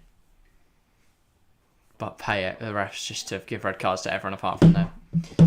Teo Hernandez. Weird bit of movement there, and somehow won a throw. I feel like I've not seen Teo Hernandez in about 5 years, other than in FIFA. Yeah. That's the only time I've heard of him. But yeah, he's a player with so much promise. He's done all right at AC Milan, but like, they're not one of the powerhouses, are they? What, AC Milan or Teo Hernandez? AC Milan. Like Italian football, yeah, they won the Serie A last season, but there's none of the Italian giants are doing well in Europe at the moment, or anything like that. No. It's dominated by English teams and Real Madrid. I reckon Inter Milan will get knocked out of the Champions League, go and win the Europa League. Yeah, I could see it. I wouldn't mind that, you know. Because if they do, realistically, who have they got to challenge them? Apart from Man United, who just aren't very good. And, well, I mean, it kind of depends who gets knocked out for the Champions League, but I don't see any big teams getting knocked out. Possibly Other Liverpool. than, Inter. Well, maybe Chelsea at the moment. Poor start to the group. And you've got Milan next. Yeah, if they lose both of those, Chelsea in a lot of trouble. Yeah, I'm lost. I'll take a quick break have now. You as lost well. your two. We drew with Salzburg, lost to Kiev. Yeah, I'll take my quick break now. Harry, if you want to swap in. You say yeah? Okay. Oh, because I want to watch the... we'll see if this one goes in. Kvaratskhelia, nice little flick, but it's not really amounted to anything. Yeah, I'll be back in a moment. I want to watch the Real Atleti game. But, yeah. I'll say my usual half-time break. I'll see what's in there. I'll get food at half time. Yes, I'm starving. I haven't eaten apart from Domino's. Alright, we've got 3 minutes. How's this going to end? 0-0 and... Yeah, I don't see a goal happening at all. The whole game's going to be 0-0. I hope not. That would be really boring, but you could be right. Yeah. After all this talk about what's it called? Title challenging, it's going to be absolutely dull as dishwater. Yeah. Unless tonight doesn't get the ball there, and then that doesn't happen. You just need one team. If when the first goal goes in, then you see teams like not just sit back. If one goes in, 5 are going to go in. Yeah. Haaland going against Wolves outside the box, our team's adapting to him. No. Haaland will score from anywhere. His head, his foot, inside the box, outside the box, halfway line, corner, whatever, he'll probably score. And Stevek072, welcome to the stream. Napoli to win Champions League. Bold. I was going to say, it'd be an absolute story. To be honest, they're playing well. So. This is a big chance here. Oh, you got to get the pass out wide there. Still got it though. I can't say his name. Kvaratskhelia. That one. But yeah, now in Champions League with teams like Real, Liverpool, City, Liverpool, Bayern. No, okay. More, but I look at Real, City, Bayern, PSG. Probably got more chance of winning it. PSG now that Messi, the whole front three is kind of on form now. Yeah, makes a change. Yeah. They just haven't really got... They've got Verratti in midfield. Yeah. That's about it. They've got Fabian... They've got a load of midfielders. They've got like Verratti. Oh, is Onda Herrera still there? He was rubbish at Man United. Oh, this is a chance to... I keep seeing... Samakas... Oh, no. I keep seeing things about that United fans are posting, like, that they miss him and he was so good. God. And... Tifo's better than McTominay. That's a foul. That's another yellow card for a Milan player. Yeah, talking about McTominay, on FIFA 23, he's got, like, 90 potential. What? On career mode, so... Yeah, FIFA is fake, guys. Yeah. So who's that into the book? That is number 2, Calabria. Yellow card. That's another yellow card for AC Milan. Yeah. Chances of a red card are very likely in this game. But then it was a very good season. Yeah, he's been very good season. So, Napoli crushed Liverpool. Bayern don't look good. PSG and City always bottle UCL. Barca, I hope not. Madrid always a threat. I mean, it's been very, very tough for Napoli. I could see Barcelona winning it because they are looking good. Did you say PSG and City bottle ECL? That's usually like finals and semi-finals. If Napoli get drawn, that is half time by the way, so I'm going to have to go off and do the thing. Yeah. But if Napoli get drawn against City in round 16, they're done. Let me just do the graphic thing. But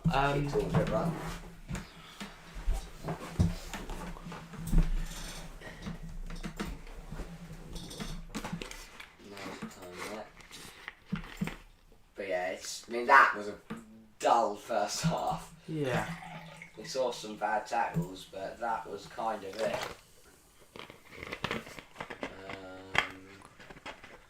Yeah, just sorting these out. Wait, it's also half time in Lyon PSG. That is Lyon 0, PSG 1. I also need to do... Surprising there. Well, actually, it is surprising that it's only 1-0. Yeah, I mean, Lyon not done too badly though. Yeah.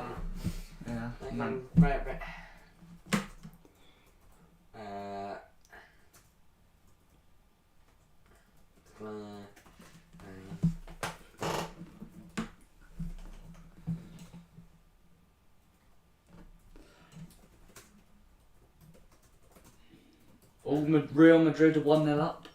Rodrigo. Yeah, you can put that game on if you want. I don't know where the controller is. It's over here.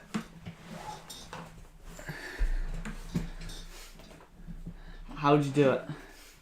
Just press circle and then you need to turn the controller on first. Yeah, I don't know how to do that, man. That's a good. I didn't realise it was off, to be honest. Then what, circle? Yeah. Yeah. There we go. Or we could watch Wigan Leeds. That's rugby, isn't it? Oh yeah. Yes, come on, let's watch some rugby, guys. Gotta love some rugby. Right, just setting up my Reynaldo has been booked for Atletico Madrid. That's always interesting. That game is at half time. Right, let me come back. Definitely do over here. Rightio. So he's right behind Liverpool off though. It's only September. We have an international break now. Very, very, very true.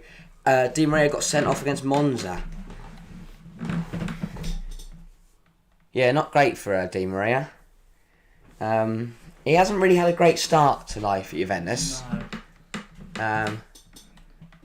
Is someone tapping on the door? No, I think it was the chair. Alright. But yes, I think Di Maria has really struggled. Di Maria has really struggled. I didn't think it'd do too well at... No. Just... Where is the game? Is it? Oh, it's ITV, isn't it? So we can't watch it? No, we can. Hang on. I think, yeah. Oh, I'm not scrolling through the whole of Sky. Having a laugh. This is ridiculous. I'm scrolling through all of them. There we go. Oh, I've gone past it. IT4, here we go. Right, we can now watch Real Madrid, Atletico Madrid. Oh, for a bit. Griezmann's actually playing. He's I not know, coming they on bench 60th Morata. minute. started Griezmann and João Felix, but Fleck came and did a free kick. Haven't seen the game, so can't tell you where it's gone, but it does look like Real Madrid have most of the ball. Ball in. And it's over everyone from Griezmann. Oh no, it's been pretty even. 51 to Real Madrid to 49 Atletico. That's close then. That's close. After 34 minutes, it's interesting. But I mean, Rodrigo scoring in Benzema's absence, that's good. I mean, I love his graphics. So, Atletico Madrid have 3 attacks through the middle, 1 attack through their right hand side, no attacks through their left hand side. You have returned. Hello, that is good. Do you know Diego Simeone is the highest paid coach in the world? I did not. That is an very interesting stat, that is. What's that? Diego Simeone is the highest paid coach in the world. I guess he's been there ages, hasn't he? Yeah. So he's racked up presumably if he's got like a yearly increase, and he won the league. It's not something you regularly see with Atletico. Yeah, and since they've won the league, they've been there. I think football might be ahead of ITV4. Oh, here comes Vinicius breaking down the left. Vinicius. Oh, he hits the post. Federico Valverde at the back post has slotted it home. Real Madrid 2, Atletico Madrid 0 at the Wanda Metropolitano. Wow. That was very surprising. Did not see that coming. No, unexpected moments. Number one there. I had to say something because I wanted to say something and I realised, we're watching the game now. But yeah. 32 votes down the poll in chat, 72% AC, 28% Napoli, 0% think this is going to be a draw. Still no one. And I'm Harry says, up the Milan. Interesting. Fede Valverde has been so good this season. Yes, yeah. And last season, to be fair, as well. Yeah. But this season particularly started very strong. I didn't really rate him that high until I saw him in the Champions League out on the right last year. Wait, you didn't? Or you... I didn't. Oh, yeah, okay. Because I think he's a very good. Get some food and things. But, yeah, okay. I don't know what we've got. I think there might be, like, unnamed tortilla triangle cheese crisps in there. Alright. I know, good place on it. Yeah. Oh god, it's cold. But yeah, welcome, I'm Harry. We're currently watching not the Milan derby, watching the Madrid derby at the moment. It's quite uncompetitive. Real are simply too good for Atleti, I'd argue. Yeah. Real, probably the best team in the world, if not City. Yeah, well, current Champions League holders. Yeah. You'd imagine they'll be up there again this year, though. I personally think City will win the Champions League, unfortunately. I really hope not. Because the only thing right now that I have over a City fan is that they haven't won the Champions League. But if they win that... There's nothing. Yeah. And something like you can go, well, you've not got a £60 million Nordic man up front who's ridiculously good, because they've got that as well. Yeah. It's a shame. But and it's not like me as a Liverpool fan, I could say trust the process, mate. Well, you haven't got How much have you brought? You haven't got an Argentinian, a Uruguayan, amazing Uruguayan striker. Doesn't need to Liverpool. Yeah. Luke Suarez isn't Very it? nice. Oh no, not written. Nothing. Unnamed cookies. Unnamed food. We're going to blow up into the stream. It's a feast now, apparently. Well, I'll have some. Yeah, of course. Of course you will. Oh good, 10 Ritz. Thanks, Harry. We've got all That's the alright. Doritos. I'm not going to eat much anyway. But Doritos. Modric gets caught out. Carrasco. That was Coco, not Carrasco. Oh yeah, sorry. De Paul, he's a good player. Rodrigo de Paul, yeah. Workhorse. Here is Yannick Carrasco. Oh, How much noise do you want to make? sorry. Yes.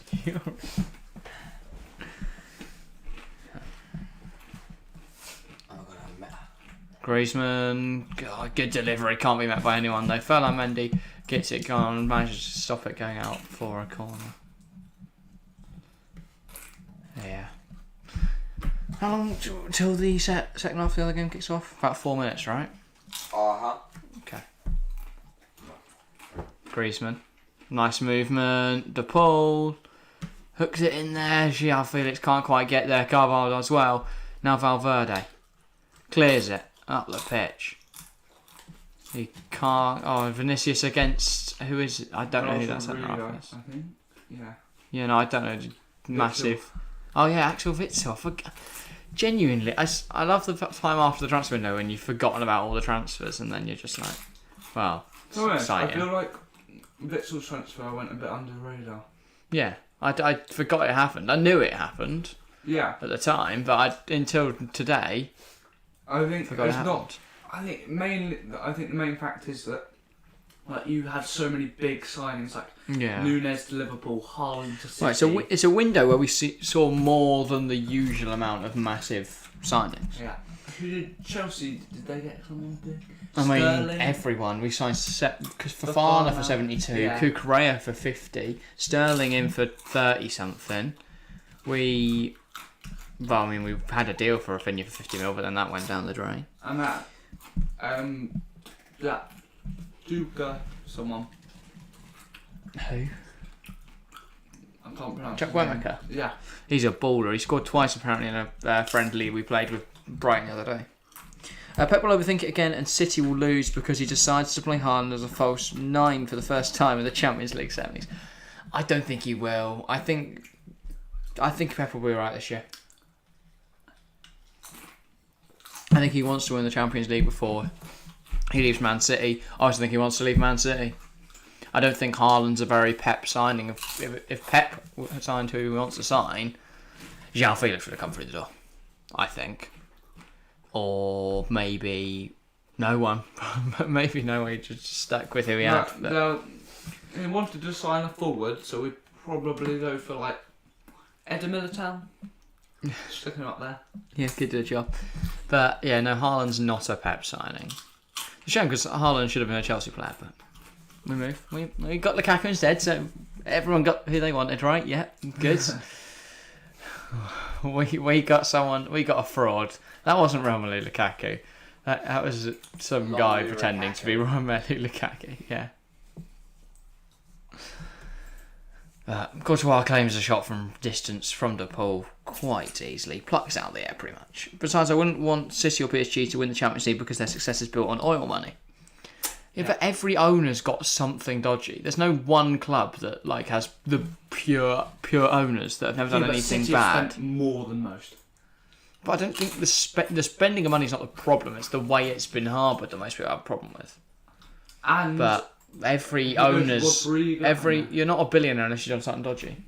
There's not one rich person that's never had a scandal or there's probably something you've never thingied about, never heard of, because it's been covered up. They're rich. Do you want to go back to?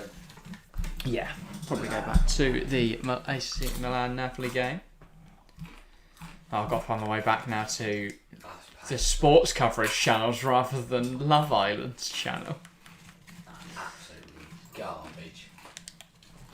What, Love Island or Atletico Madrid in this Love game? Island, it is garbage. The fact that it has a video game as well.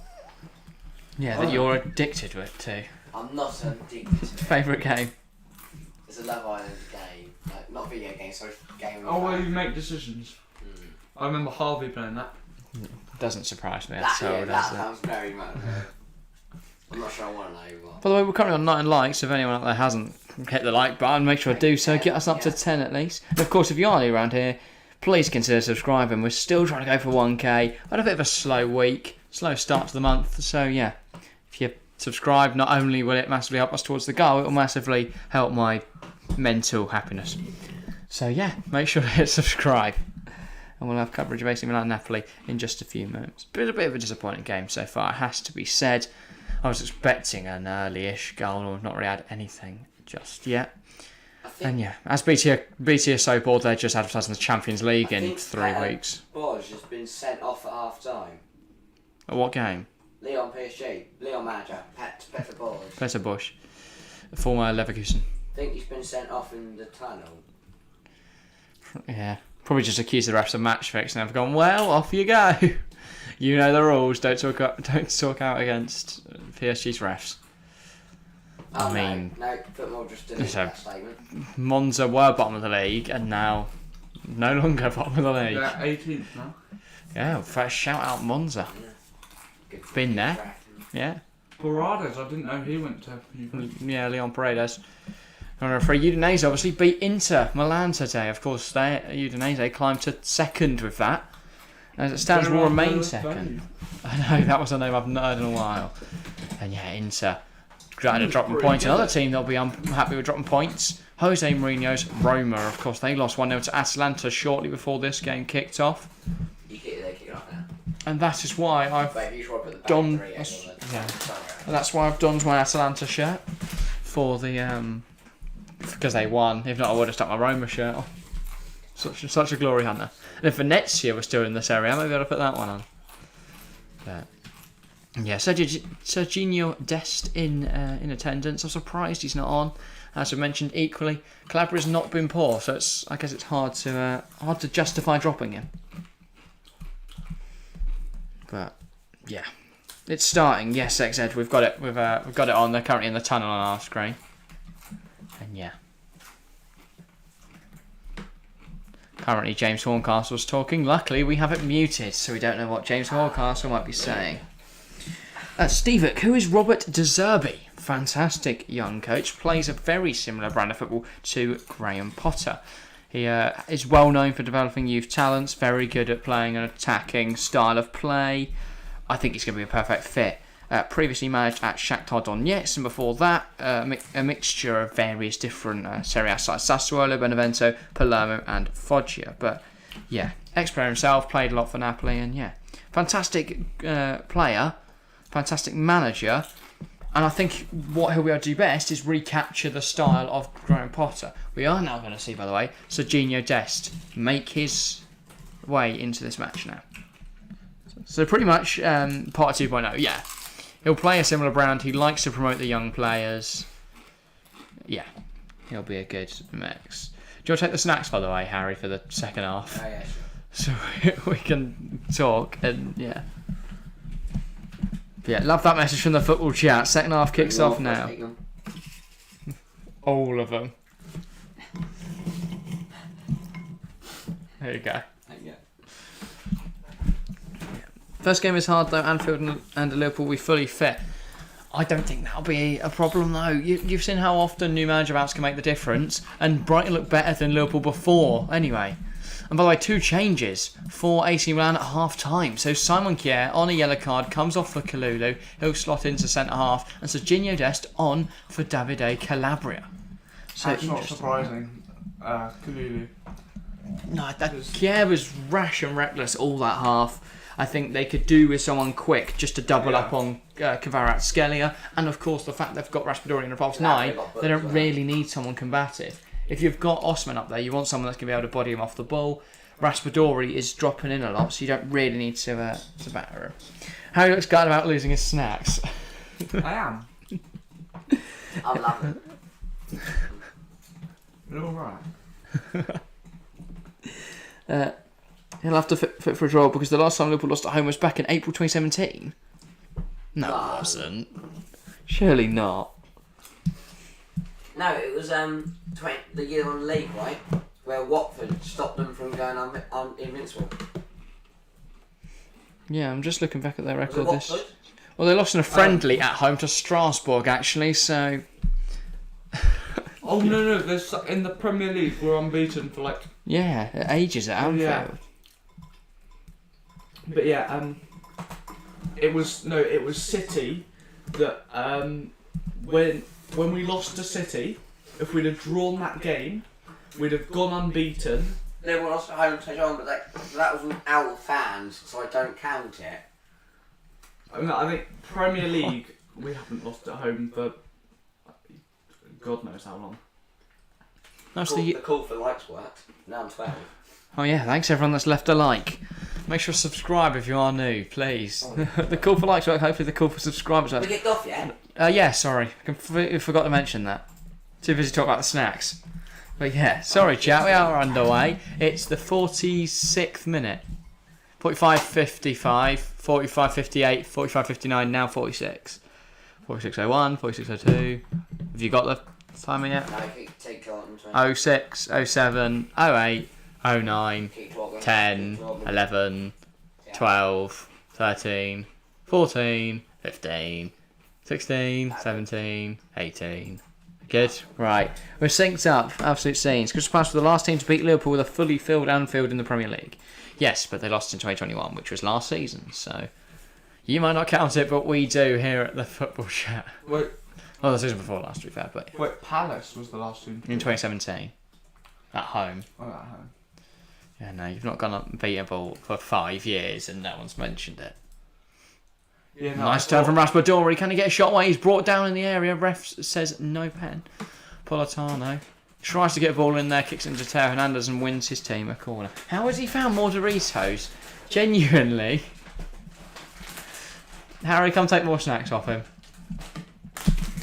Or not. I don't know what he's I'm doing. tweeting. Okay. Penalty shout for Napoli. Raspadori goes down softly. It's not a pen. Yeah, never a penalty. But, Thanks for our referee expert there. Yeah. Like Peter, who needs Peter Walden? yeah. We've got Doritos, man. Give each a Kvaratskhelia, fix it up. Gives it to Zambo Anguissa. Anguissa, he's put a beautiful ball in, and unfortunately for him, no one really meets it.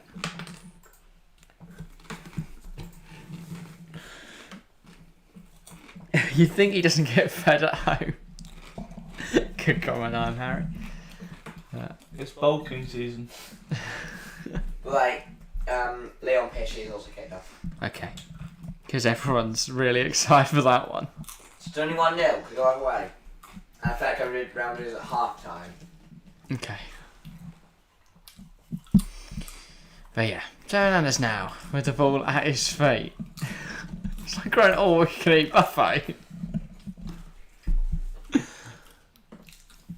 Right, Giroud can't bring it down, and no, Wow. don't. The poor people in chat. And it's like ASMR. Yeah, no, they've not come for ASMR. They've come for commentary, reactions, and analysis. But I've seen worse penalties. Real Sociedad vs United bounces off Lissandro Martinez's knee into his hand, and he can't do anything about it. Yeah, but just because we've seen worse penalties doesn't mean we should be awarding soft fouls. And equally, it's exactly the same as Reece James on the line a few years back against Chelsea, where it bounced off his knee into his hand. Yeah, Anthony sorry, Taylor, that's Liverpool. absolute joke, that game. Yeah, that was given as a penalty. And And red a red card. as well, which is Well, I think- ridiculous. Because he gave it a penalty, he had to give it a red card. So Yeah. penalty, questionable, red card, not a joke. Yeah. round. But I mean, because it's a handball on the line. Yeah. I think Anthony Taylor's just useless. Maybe that's what we take away from that one. Smori gets it long and Rahmani just nods it down to Merayan, who rolls it back to Rahmani. So a pointless exchange. And Anguissa gives it back to Lobotka. Nice little drive into the midfield, and then he's forced to go back to Mario Rui, and it's behind the Portuguese left back. He has to run back and get it. Reece James is a very good player. I'd argue Chelsea's best player right now. Better than Trent. Reece James. I'd have said Mount last season, but he struggled early parts of this campaign. He hasn't scored or assisted yet. He got an assist for Sterling's goal. Oh, okay.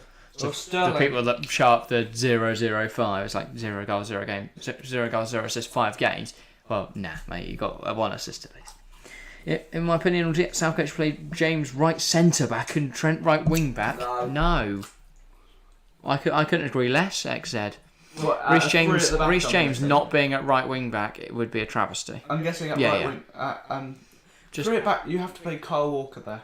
I Yeah, think he was so good in that Euros. Oh yeah, And then just- you need Walker to cover Trent. and then you've got either Chilwell at left wing back, or I don't know. I wouldn't play Shaw. 100% not sure. But maybe you look at I'm not sure actually. Mitchell. If Trent Right, starts, so funny. if Trent starts right back, we'll get group. Yeah, maybe. I think it'll be alright not to get grouped. It's the US. Oh, a scrap has started. Well, that's exciting. Luckily, BT Sport was showing It's like replays. It was like my football game. But now Mario Rui's What happens going if to you're chin football game? someone. No, on Saturday, like story. I love the story times. I had a football game on Saturday. First game in Division 1. We won 4-2. Scored, got 2 assists. Alright. I'll just put that out there. I'll just put that out just there. to add an info context. Yeah, exactly. But anyway, so I'm running through on goal. The defender tackles me. The ball has gone off the pitch, and he just shoves me, and I'm not expecting it, and I go flying. We do have a penalty shout, by the way, but yeah, go on, continue your story. But so I got up, and I'm pushing back, and then this guy comes behind me, gets me in a headlock, and slaps me to the floor. Then another guy comes in and kicks me in my back, and then every player from each team comes into their box and is like having a scrap. Right. Our keeper, he's quite a big lad. No offence to him. We do have a VAR check, by the way, if you want to put that graphic up. We have had a VAR check for a few minutes. But that's just boring stuff, isn't it? It's very exciting. Kavica Kvaratskhelia runs past Dest here, then he gets fouled, arguably. Do we think it's a penalty? Referee is going to the monitor. Okay. Got some action quickly. Finish your story. And then, so our keeper he's literally sprinted up from our goal to the opposition's goal, just to get involved in the action, you know. Right. Hit a few people. Lovely. There was 5 bookings given out. And No red cards. no red cards, no. How? Who's your ref? Oh, honestly, he was a shocking ref. Anyway, Right. also I got booked later on in this Ref's game. made his decision, by the way. Oh. He's given a penalty. We've got a penalty to Napoli. I think that's fair. Because I thought Dest got the ball. Turns out the ball went left because Dest kicked Kvaratskelia's boot into it. So we have got a penalty to Napoli. So story time's over now. Well, it's paused. We've put the story on pause. Chelsea fan has said Southgate outlaw, and ex-Ed says he wishes Potter was Chelsea was England manager. I've said that. This is my yellow card now. Oh god. Shocking decision, by the way. Napoli gets so many penalties. Well, on against Rangers, yeah, they had that one that was saved, and then they had another one they missed it, and then eventually another penalty, and that was scored. So because the one they were saved, retaken, missed, and then yeah. They're gonna miss it. No, the Owl's not happy with that. Once been giving us a pen, but the Napoli fans are buzzing. They're gonna score it because I saw 2 penalties in the last game we watched, and I said they were gonna miss, and they scored them both. So they're gonna score this. Okay. Mike Mynan is not gonna save it. 2 against Liverpool, 3 against Rangers, and now 1 against Milan. They didn't get 3 against Rangers though. They got 1 that got retaken, and then they got another. And then Liverpool, yeah, they got 2. But I mean, Liverpool just all over the shop all night. Absolute joke of a defence in that game. Is that the penalty yet? Nope. Take their time. They're playing just sad children with their heads in their hands. But now Politano puts the ball on the spot. Mynan's forced to make his way back to his goal. Oh my god, he's short. I have a feeling Politano's missing this one. Just have a feeling, but you never know. Right, Politano steps up. Keeper tells Mynan, stand on your line, I'm going to spark you out, lad. AC Milan fans begging, hoping that Politano misses this one. Trying to distract him from behind Mynan's net. Napoli fans, head in their hands, hoping that Politano buries this. Politano from 6 yards. 6? Double that. He has scored. It goes the right way, Mike Mynan, but he can't stop the penalty. Politano scores. Napoli lead here at the San Siro. It's disappointing it's gone from a penalty, but at least we've seen a goal. Yeah. It's not a 0-0 draw. We watched too many of them recently. To be fair, it has been a decent game thus far, not like yesterday's fixture. But yeah, Napoli buzzing. AC not so. And Serginho Dest, 9 minutes into his cameo appearance, is given away a penalty. Not great. It goes under Mynan as well. Mynan should save this. It slots underneath Mynan's body and between his arm and leg. But Mynan has to do better here. That's a poor attempt to stop. It's not a good pen. It's not a good pen, but it's gone in. Mynan will not be happy that he's allowed that one to go in. And now AC Milan have work to do, but they're a team that we know have the ability to come back in this one. With 35 minutes on the clock, anything is possible. Mynan kicks it long. In search of Giroud. Giroud flicks it on. Finds Charles de Ketelaere. Ketelaere looking to go wide. Has to run back. It's Alexis Salamaca, sorry. He loses the ball, but Benacer regains possession. Benacer Back to Kalulu. Kalulu across to Tomori. Tomori goes back to Milan. And now AC Milan will attempt to go forwards. Attempt to build up play from the back and push forwards. He finds Salamakers. Sorry, that was the Krunic to Salamakers. Then here's Dest.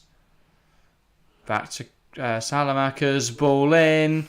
Krunic can't make it. Kettler does, but it's well blocked by Di Lorenzo. It's a scramble, and Napoli managed to get it clear. But Krunic given chase now.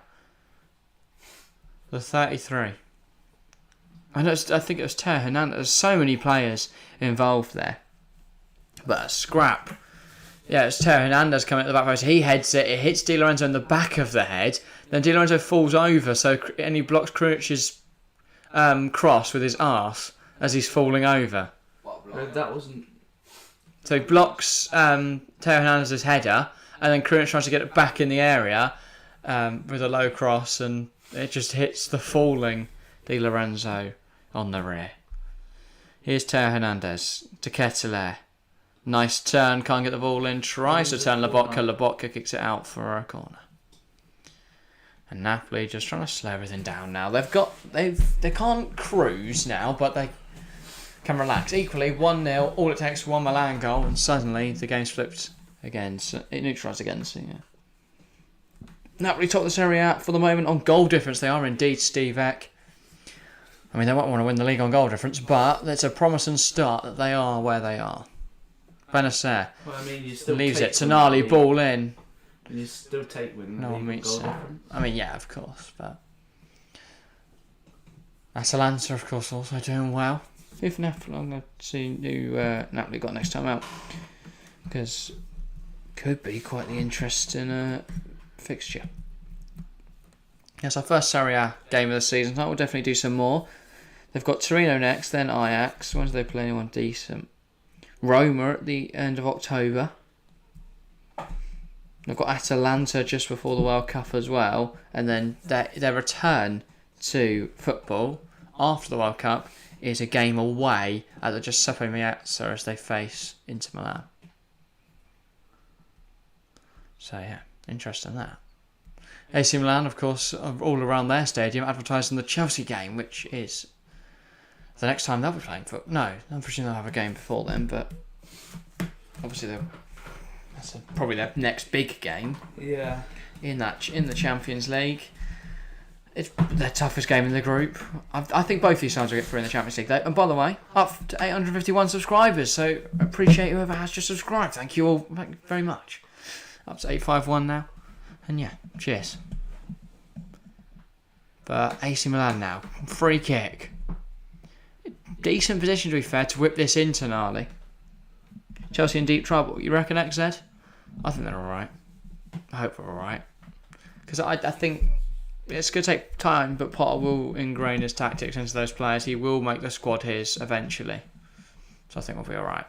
That's a poor effort from I don't know why Salamakers. he even went. Yeah, no. What went through his head? Levered it into the air. And yeah, lost possession and wasted a decent chance going forward. And welcome back. A name I've not seen in a little while. Undo Asma. Welcome back to the stream. It has been quite a while, my friend, but welcome back. My man. He's found more Doritos. Krunic goes out wide to Teo Hernandez. AC Milan coming forwards now with 30 minutes on the clock. He goes inside. Everyone leaves it, though. Everyone leaves it for someone else. And now Kvaratskhelia is trying to break. He's got past one. He's got past two, but can't get past Benacer. Dest gives it to Salamakers. Salamakers back to Dest. Dest misses it, and Zambo Anguissa gives it to Kvaratskhelia. Under pressure from Benacer, he goes backwards, but now AC will break down the right. Politano brings it down nicely. It's an annoying bobble though, which meant he couldn't give it to Di Lorenzo. But tries to switch the play but can't. Dest sends it back forwards. It's flicked on. Giroud brings it down nicely. He then is dispossessed. But Salamakers now picks up the ball, goes out wide to Dest. Dest under his control now. It's well challenged by Mario Rui, and now it's with Kvaratskhelia.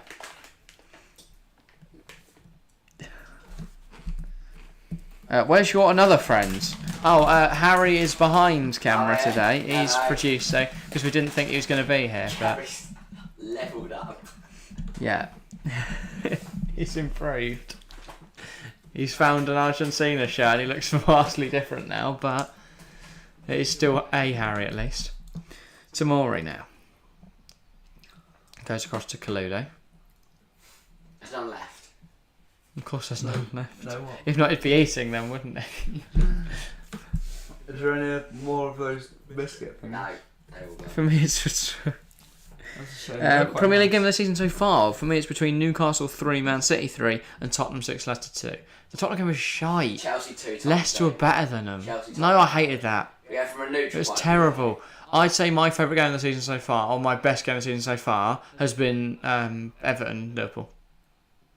I know it's a 0-0, but brilliant game of football. Brilliant game of football. Not really. It's No, I loved it. It's alright, but we just Pickford. Bad challenge you really- on Politano. The only No, he's really pointing at good someone. chances came really late on in the game. I think the ref just told someone he's going to crush him to death, and now he's put Rahmani. But that's exciting. Yeah, Steve X says Chelsea, Tottenham. XZ says Liverpool, Bournemouth had the most goals, but doesn't count because only one team scored. It was also a boring game of football. That's the thing. Best game of the Prem. That's not the best game. And Chelsea Tottenham's not because it just demonstrated the poor standard of officiating in the Premier League. Gary Big up. Nice FPL week, Jack. Thanks, I'm Harry. Yeah, cheers. I hate FPL. It's stupid and I'm deleting the app. I finished on 47 on a free hit. Oh. 48 something. Oh, I got 69 on free. How could I possibly predict those? Son. I got 26. Not on a free hit. Oh, the FPL vid in 2 weeks is going to be a tough one. We're supposed to be giving people tips, so it's just going to be don't follow any advice we give you. I'm rubbish. It's annoyed me. You should follow my advice, especially for the Do you want to come UCL. on next week? Yeah, sure. Yeah. UCL one, no, I'm good at that. Keep us the thing. Yeah. Not more food. No, it's a drink, don't worry. This is dribble. It's the last liquid we have in the house. There's nothing else. And yeah. Right. Tamori into Krunic. Goes out wide to Teo Hernandez. Hernandez looks inside. Decides against it and goes back to Tamori. Milan building it up. 27 minutes left now in this one. Rory puts it out for a throw. AC just coming forward and they're making a sub now. New signing from Hellas Verona. Had a great season last. Giovanni Simeone. Yeah, it certainly did. That is Imagine it'll be for Raspadori. Diego Simeone's son. I think so. I might be wrong, but I don't know. Damo Anguissa goes out wide to Kvaratskhelia. Kvaratskhelia 1-2 with Damo Anguissa, then goes to Zielinski. It's back with Kvaratskhelia. A lovely bit of play there from the Napoli midfield to play out and resist the press, and now they're attacking down the right. Politano.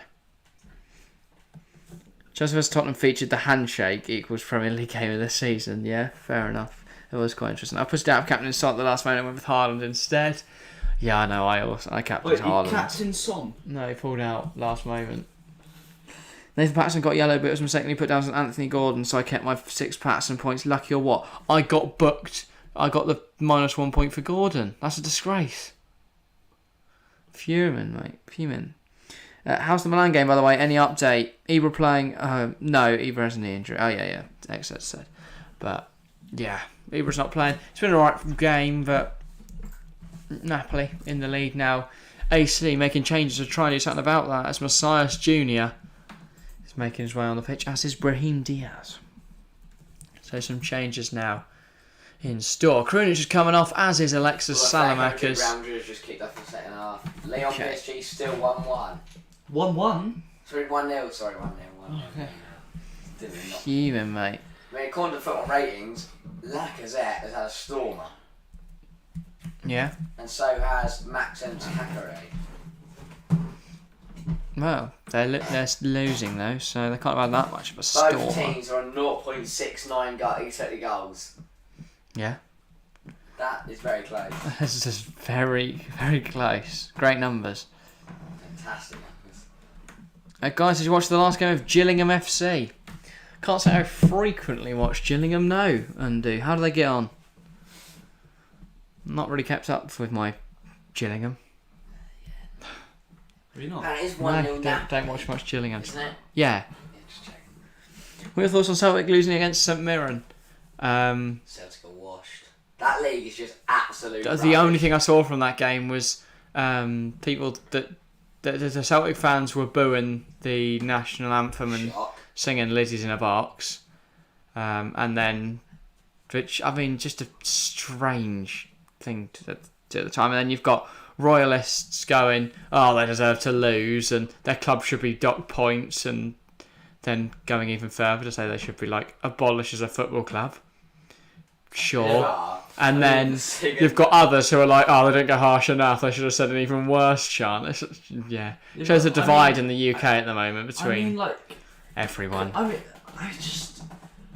it's a bit stupid. It's like What booing the are you about to Queen. say? Yeah.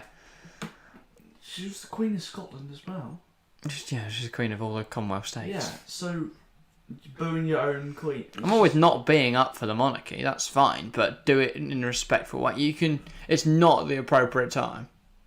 Yeah. Like, I personally let don't everyone think else we have should have a monarchy in the UK. Doesn't mean I come on stream and go, oh, well, we should boo the national anthem now. And AC Milan just. And AC Milan almost could scored. chance them as Lars Junior gets a shot away, but wasn't really troubling Murray. Comfortably saves it. Not to be fair, didn't get his hand on it, but then managed to scramble out and get it. Lovely bit of footwork by De Ketelaere there, and then Messias gets a shot away. Forces a save out of Alex Murray. Sam Van Gieser into Lobotka. Lobotka lets it run across his body and then sprays it out wide to Di Lorenzo. Di Lorenzo goes even wider as he finds the number 25, whose name I don't know. I presume he's come on. Elmas, is it? Or is it the other one? The Macedonian. Well, it could be, mate. I don't know who he is. Well, at the moment, all I'm saying is a bloke with bushy hair. Yeah, he did just call on. He tipped a load of water over his head as well, which is a bit stupid. It's Alessio Zerbin, that's Little it. wags of water, he doesn't even run around a bit. It's Zerbin, not Elmas. Oakley dokley. And Giovanni Simeone is also on for Giacomo Raspadori. Still 2-0 and 1-0 in the other games. Okay, thanks for the update. 21 minutes remaining here. I don't really see much changing in the way of the scoreline, but De Ketelaere, nice bit of movement, goes to Hernandez. Hernandez inside. Giroud's finished and shut me right up. Olivier Giroud scores. AC Milan draw level at the San Siro. Lovely little bit of play from Milan, attacking fast down the right. They cross it in, and Giroud is not missing an open goal, is he? Olivier Giroud's 4th goal of the season in the Serie A brings Milan back level and restores Atalanta's lead in the Serie A. Come on, always loved Atalanta. My favourite Serie A team, actually, ever. The only shirt I've ever bought from the Serie A, of course. Gotta love them. But, yeah. Hernandez down this left, Giroud finishes it and then goes and celebrates in front of the adoring. Are they the Rossinieri? I feel like that's their nickname. Rossinieri support. That's a lovely ball in and a brilliant finish from the experienced marksman. And now AC Milan with a bit of confidence of pressing Napoli high here. Di Lorenzo under pressure.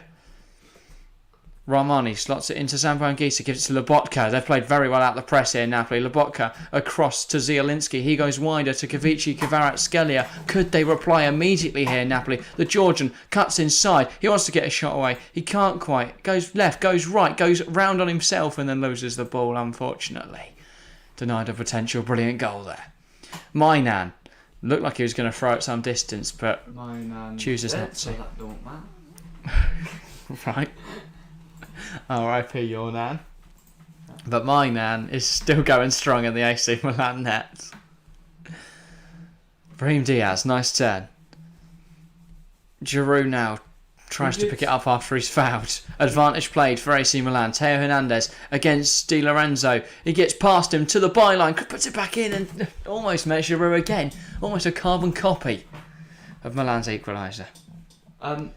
Who did Brahim Diaz come on for?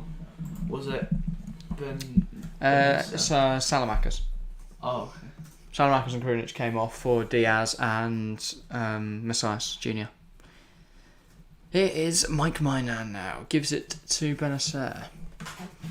And the Algerian is under a lot of pressure here, but he goes right to Serginho Dest. Dest back to Kalulu. Kalulu with a bit more time and space on the ball.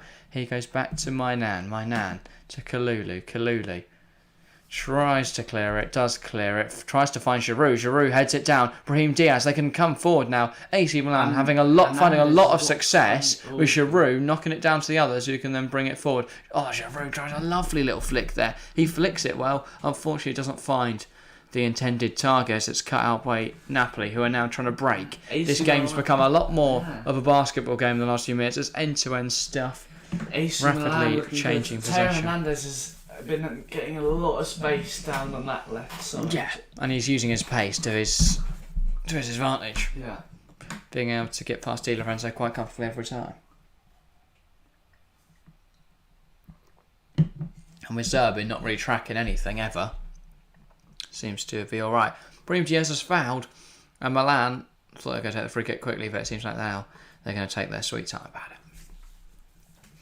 They're just going to try and get bodies forward and potentially get a late winner here. 18 minutes left on the clock though. Even if someone wants to score, there's a chance we see an equaliser after that. So, time to go. Still in this game. It's definitely not done. Brahim Diaz goes back to Tonali. Tonali across to Serginho Dest. Is it? No, it's Benacer. Thought it was Benacer, but then if I presume from position, but then yeah, didn't look like him. Turns out it is him. Now back with Ismail Benacer. Benacer tries to go inside, can't. Finds Tonali though, but then that's cut out by Mario Rui. Rui finds Simeone. Simeone tries to bring it down, but Tomori cuts it out. But it's back with Napoli, and Zambo Anguissa tries to spring Zerbin on the counter-attack. I think he's offside. He is offside. It's going to get pulled out up for an earlier free kick anyway, and that's a yellow card for Tomori. Is it Tomori? I thought it was Brahim Diaz. Well, no, it's Tomori. No, yeah. PC Sport doing their brilliant panning there to someone who's completely nothing to do with anything that was going on. But yeah. Hit that like button, people. Indeed. Currently on 13. If we get to 15, that would be bloody lovely. I was watching Juventus matches, making me very sure there's something fishy about Allegri. What do you mean fishy? He's like doing tax fraud, or he's leading the mafia? Is that the manager? Yeah, Massimiliano Allegri. His tactics. He plays no one in the middle, and they're all around the edge of the pitch. He barely passes the ball forward. Right. I was watching this video on him, and yeah. But they've been very successful though. Well, not recently. No, but before, in his first stint in charge, they won the league consecutively for years. Yeah, but Tonali. De Ketelaere goes inside. Giroud hits it. It's over. I don't know why he took it first time, if I'm honest. Need to let that come across his body there and use his right. Allegri sacked in the morning. We think him. I don't know who they've just panned, so I presume it's an AC player or just a random fan, maybe. I'll see if there's anything on. I don't know. I've not seen anyone talking about Allegri, but he is trending, to be fair. So maybe I just follow the wrong people. Well, the Juventus CEO Arriva Bene, who is the former Ferrari Formula One team principal, now Juve CEO, he said it would be completely crazy to sack Allegri right now. Allegri has a project here at Juventus to be developed in the next 4 years. We have a long-term project here. I'm involved too as the CEO. The players don't rate Allegri though, is the problem. And most fans want Zidane. But Juve, the board, seemingly sticking with Allegri for now. Allegri likes fish. It's his favourite food. Is that the fishy thing about him? Okay. Milan would definitely be next to score if there were any more goals in this game. I'd say, yeah, the momentum's currently with them. I think they're a Rafael Leao away, though, from winning this game, aren't they? Leao, in the starting 11, this is a comfortable victory. Leicester manager will get sacked too. Rodgers, yeah. I think if you're gonna sack people, now's the perfect time. You've got 2 weeks of the international break for any manager coming in to have a serious impact. The problem is you're only 7 games into the Premier League season. It's incredibly harsh to be sacking managers this quickly. I know we've already seen Chelsea relieve Thomas Tuchel of his duties, and Bournemouth tell Scott Parker to leave because he actually wanted some money to work with and not just championship quality players, unsurprisingly. But yeah, Brendan Rodgers hasn't really been backed financially. Yeah, but still, I mean, they don't look bad, Leicester. That's the thing. They look good against Tottenham until any set piece became a thing, and then everything would just go to shit. No, Leicester. The Chelsea also haven't been great from set piece in recent years, but well, I mean, literally Cucurella did get his hair pinched to the ground. Don't have to remind me of that Tottenham game. Seeing a replay of that very poor attempt at stopping that penalty from my nan. But yeah, Rodgers really not been back to the market. Equally, they've brought in a set piece coach now, and they still can't seem to stop conceding from corners and free kicks. I don't know why BT, by the way, I don't know whether it's a BT thing or whether it's a Serie A thing and BT just buy the footage, but I presume it's that way around. Well, they keep panning to fans. It's interesting. You don't see it as commonly in the Premier League. If they're panning to the fans, they're panning to a large group, but these seem to do individuals. Simeone could have a chance. Simeone, nice movement to be fair, to wriggle around the AC Milan defenders. Mario Rui, that's a good delivery. Simeone, and he heads it in. Oh my God, was not expecting that, but Simeone, he created that. Giovanni Simeone. He wriggles around a few players, gives it to Mario Rui. It's a great delivery, and his glancing header finds the bottom corner, and Napoli reinstate their advantage. Napoli 2, AC Milan 1 here at the San Siro, and the Napoli fans are absolutely buzzing as that takes him back to the top of the Serie A. That's his 68th goal in Serie A. Obviously not this season. Yeah, That'd be mental. He's averaging so many goals a game. 11. He's averaging 11 goals a game. What is the most goals ever scored in a game? It's 17. By one player? A French striker, I believe, in like the 70s. I think it was 17. Or the team won 17-0 and he scored 11. Something like that. For some reason, the number 17 sticks in my head. My first was a French striker in the 70s who scored 17 goals. Or scored 11 and his team won 17 or something like that. The thing is, if he scores 17, like, any striker would be happy with that amount of goals over a season. Probably. I don't think Haaland would. Haaland wants to break the record of 30-something, doesn't he? He wants 32, held by Mo Salah. Yeah, well, Haaland's going to shatter that, mate. He's going to score 32 before Christmas. And we've got a World Cup this year. It's going to make it even harder for him. He's already on 12, right? Yeah, no, 11. 11. Let me just check. So he's all he's got to do is triple his tally from 6 games in the next 32. Yeah. That is quite easily doable. That is absolutely mental. He's just... Equally, I know they've not really played anyone. Yeah, 11 goals. De Bruyne top assist with 6 already. So yeah, they've played 7, haven't they? So 31 to go. If he matches his tally, if he keeps up this consistency, he will finish the season on 44 goals. With 4 games not played as well. That would include. So if he keeps up his level at the moment, that is what's insane. Who's second? Isn't it like Mitrovic on 6 or something like that? It was or Tony Mitrovic. or Jesus? No, Kane and Mitrovic Kane, joined. of course, yeah. Then Tony's 4th on 5th, on 5. Yeah. Jesus on 4. And then it's all for McAllister, Rodrigo, Zaha. Then you've got the likes of... Well, I saw that Firmino, Son matched Diaz. Jesus all season in one game. Obviously, then Jesus scored today. Yeah. I thought March Jesus again. was going to be a lot better than he has been. He has been very good, though. He's been good, but... I thought he'd score more, I'd agree. Yeah. I'd expect him to be on like 8 at this point of the season. Like a nice early run of form, but 4 goals isn't terrible. He's got a few assists to his name as well, but I do agree, maybe he should have a few more to his name. And my fantasy team would also agree. Yeah. Fuming. I keep putting him in there just because I think at some point he's going to hit that run of form where he's just going to keep scoring. What I find with strikers is if they don't score, they don't get any points. Yeah. Like Haaland's day, he only scored 1. He brings me in 12 points. Whereas if I go for a midfielder and they only score 1, that could easily be 9. Yeah. Just for usually they get a high amount of bonus points and they pick up a clean sheet point as well if that's a clean sheet. So you do just to get They more don't points. get the full 4 clean sheet points, do they? No, they get 1 midfielders. But if you're captaining them, you can just get a few more points here and there. I feel with midfielders, they tend to pick up more than forwards. Aldi on. Yeah, and obviously they get 1 point less per goal as well. Yeah. For some reason, when I see 7 from my midfielder, I'm like, good, solid outing. But if my striker only gets 6 or 5, Yeah. I'm fuming. What really Di annoys Lorenzo. me is when Out of play. the striker's playing well and he's scored, like maybe scored 1, but then gets brought off in like the 50th minute and doesn't Yeah, it's get always the those 2 59th points. minute that does my head in. Like, you could just wait a minute, couldn't you?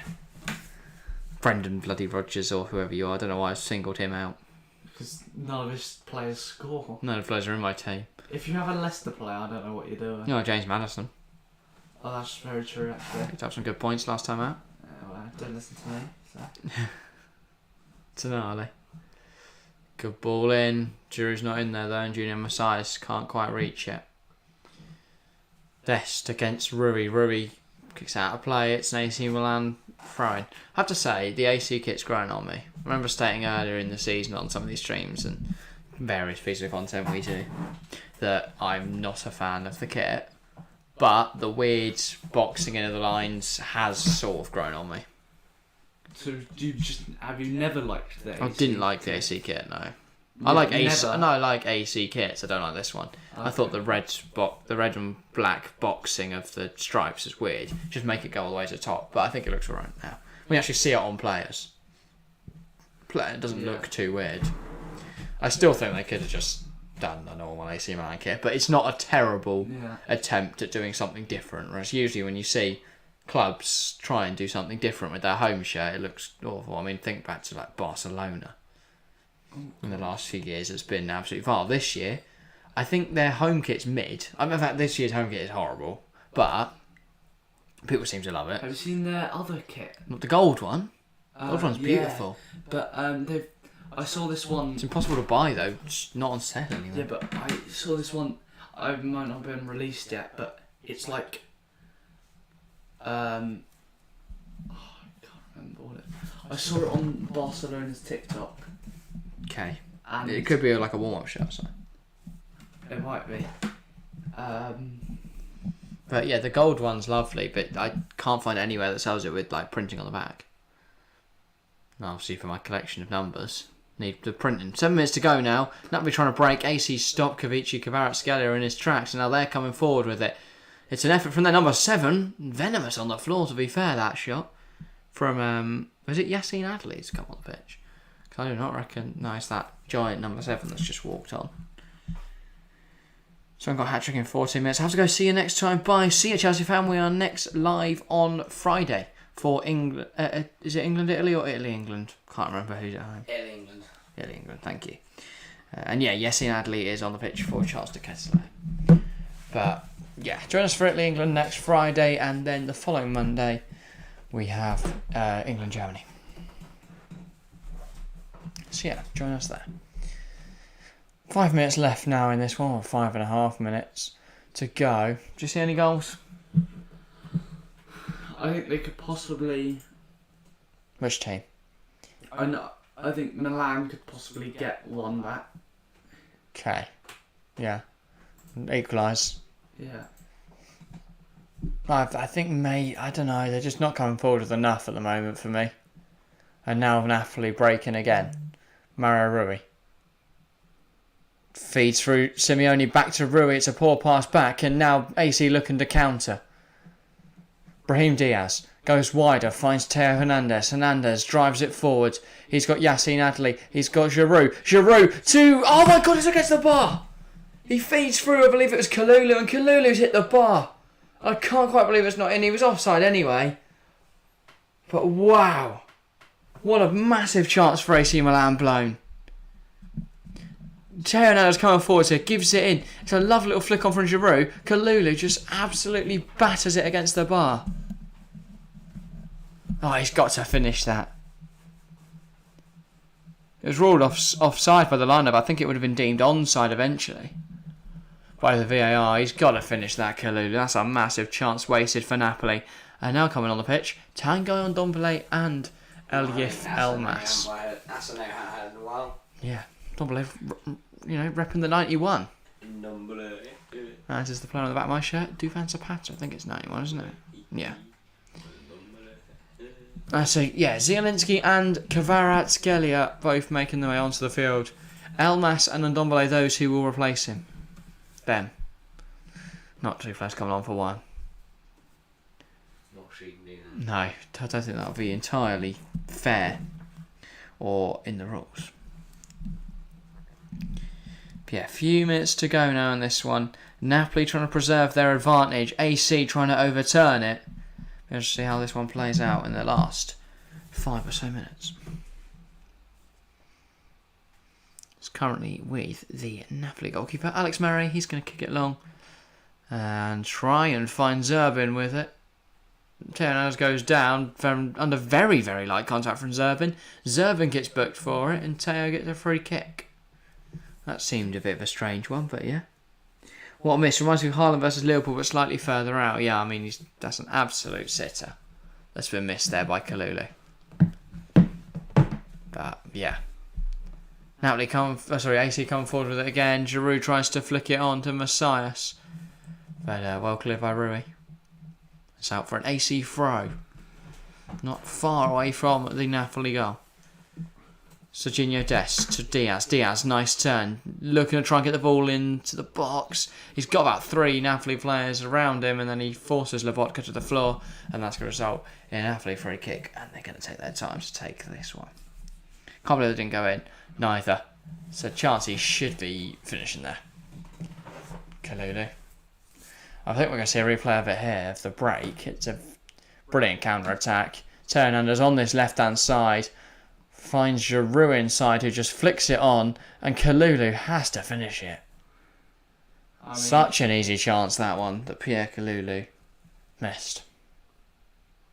Messias tries to bring it down, but Tanguy Ndombele wins it back, and unfortunately, he's not happy, but that's been given as a free kick. It's hardly like Kalulu's a clinical striker. No. He's not playing on Pep Guardiola just yet. Teo Hernandez. When he does, though. Comes inside, goes back to Tonali, but Tonali misses it and Kalulu has to sweep it up. Luckily under no pressure from any Napoli forwards. Yasin Adli goes out wide. Serginho Dest. A minute left in this one. Here's Brahim Diaz. He goes into Adli. Adli tries to go wide, but it's a good interception from the winger. And now Ndombele is going to try and burst forward. And to be fair, he's doing alright at the moment. Then he gets fouled. He wins a free kick. Doing exactly what he needs to do. Just slow the game down. Make sure that any kind of flow Milan are trying to get into and any attacks they try and muster just don't come to fruition. And yeah, he's done well there. Passer was always going to try and foul him, and yeah, he's done well. There's going to be a lot of stoppage considering the number of fouls and the kick-off with the penalty. Yeah, I'd agree there, XZ. There's been quite a lot of stoppages, and Napoli slowing this game down a lot now. Every moment they can. Di Lorenzo trying to go forward still, Napoli. Trying to just put this game to bed. Ramani gets it forward. Trying to find Giovanni Simeone, but it's out for a throw-in deep in Milan's half. Tomori. He's going to let Teo Hernandez take it. Stefano Pioli's not happy. They're not just getting going as quickly as possible. Spalletti angrily into his phone, trying to get Napoli just to control this game to the end. Oh, maintain their advantage, I guess. Lobotka into Ndombele. Nice turn. Ndombele trying to get a shot away. He does get a shot away. It takes a deflection. And Napoli are going to have the slowest corner in the world. We now get news of 6 additional minutes. Plentiful supply of additional time. A long time for Napoli to hold on. It's a long time for Milan to try and find an equaliser. We are not going to see a change as Mario Rui is making his way off and then Oliveira will come on. But yeah, Oliveira obviously started the last 2 games, didn't he? I know he started against Liverpool. I'm fairly sure he started against Rangers as well. Tanguy Ndombele redemption arc. Yeah, well now we're seeing he is still a brilliant footballer. He's just ruined by Tottenham being crap. Good delivery, AC clear though. Falls to Zambo Anguissa on the edge. He hits it and it's well over. And same for Zambo Anguissa. Maybe it's proven that the Serie A is an easier league for midfielders to play in than the Premier League, but especially when they're both midfielders who came from Ligue 1. Incidentally, they both came from Lyon as well. What, Anguissa and Ndombele, both were at Lyon, both moved to Premier League clubs, both struggled, both got loan moves abroad, and now both play it for Napoli. Though Ndombele is currently on loan at Napoli, and Zambo Anguissa was on loan last season and joined permanently this season. So Ndombele last season went back on loan to Lyon, didn't he? Yes, and even struggled there. But we know Ndombele is still a very good player. He was back in the day, 3 years ago. 2019 Ndombele was an absolute animal. The amount of pressures and tackles and interceptions that man had. I believe it's 2.91 tackles and interceptions per 90. I remember that stat off the top of my head for some reason. I think it's because I recited it so much at the time. Because, it's all a lot. I thought Ndombele would do very well in the Premier League. Wait, Not really turned out that way. PSG has finished 1-0 PSG, and Messi goal in the 5th minute. I am truly stunned. It was. I've kept scouts on my hair. Absolutely dull. Nothing happened apart from that 5th goal. There's a problem. People have asked that to see like us do Ligue 1. My fear is that it's just going to be like that. I mean, I guess if we don't do a PSG game, it'll probably be a cracker. Like if we were to do a Marseille-Lyon or something like that. Yeah, but if you did do a PSG game, it would be you'd see so many goals. No, they haven't scored one. Yeah, but that's against Lyon, who are one of the better teams. Yeah. Well, we'll just watch PSG Brest then. Yeah. See how many goals they get. Yeah, never know. You could see a record be broken. Potentially. Olivier Giroud man of the match despite being on the losing side. Match rating. He's got the highest. Interesting. Yeah, we'll give our man of the match after the game because we could see a late winner here from Giroud and that change our minds. He has played well. He's held the ball up well. Obviously got a goal, which he's played some good flick-ons, created chances. Yes, yeah. Some decent flick-ons. Here is Teo Hernandez. No one's really stood out in this game.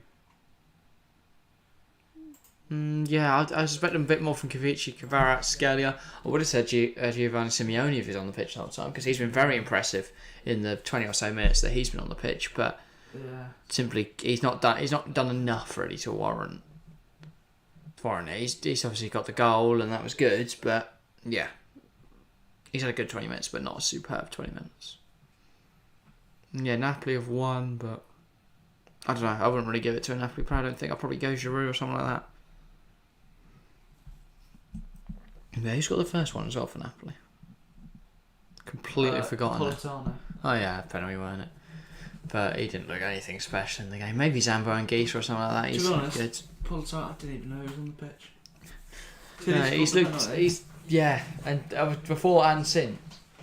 He's not now, Zervin is, but Who's been equally as I was going to shocking. say, Worse actually. I was going to say, I've noticed he's on the pitch, but not for good reasons.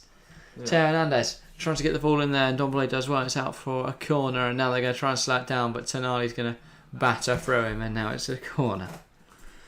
Diego Maradona in heaven going to be very happy about this. I'm sure he's going to be absolutely buzzing. Yeah, Maradona. Whoa. Tonali. 90 seconds to go. Indeed, there is. Cleared by Anguissa. Giovanni Simeone gives chase. Napoli trying to break. Yassine Adli gets it forward. Brahim Diaz, it's cleared by Rui. And now Napoli will try and break. They're just slowing it down. And Ndombele in to the number 17. He goes across to Simeone. Simeone just holds it up well. Napoli doing very well just to keep it up high in this half. But AC might have one last chance here to break. No, Lobotka stops Diaz in his tracks. Adli gives chase. But Napoli just able to hold on to the ball at the moment. And Ndombele, he's done brilliantly there to be fair. Lobotka now. I think Napoli have done enough. 30 seconds left, just holding on to the ball. Zerbin finds a way to lose it. Yes, Teo Hernandez. Do AC Milan have one last counter charge in them? He finds Adley. Goes out wide. Giroud flicks it on. Diaz tries to go for an overhead kick. It falls to Benacer. He can't get a shot away. He gets it to Adley. Adley. Benacer. Ball in. Diaz! He's headed it down and apparently it's a corner according to Diaz. The ref's not giving a verdict. And the ref says goal kick. And imagine that is going to be an end to any hope. Oh no, it is going to be a corner. I don't know why Brahim Diaz was so disappointed. Yeah. He wanted Napoli Maybe a penalty. to win. We are going to have one last shot here from the corner. Tonali. But Moynihan's in there as well, by the way. Tonali, it's in there. I thought it was going in. Benacer's fallen over it. Tonali gets it in there. It's cleared. And it's going to be another corner. Napoli want the time call, and to be fair, we have played over by 45 seconds already now. It's another corner now. Oh, Diaz, what a penalty. No, never in a million years. Moynihan tries to get a head on it. It's up in the air. Messias Jr. can't quite get it back in there. Zerbin gets it gone. And that is going to see the game called to an end. Zielinski caught that really sweetly, by the way, that ball. The ball came down. Yeah, from the I saw clearance. that. Yeah, he caught it very nicely. It was quite high out. Yeah, he did drop from some distance, came down with snow on it. But yeah, that is the end of today's game. Napoli run out 2-1 winners. That's definitely not Anvo. It's nowhere near his hand, Brahim.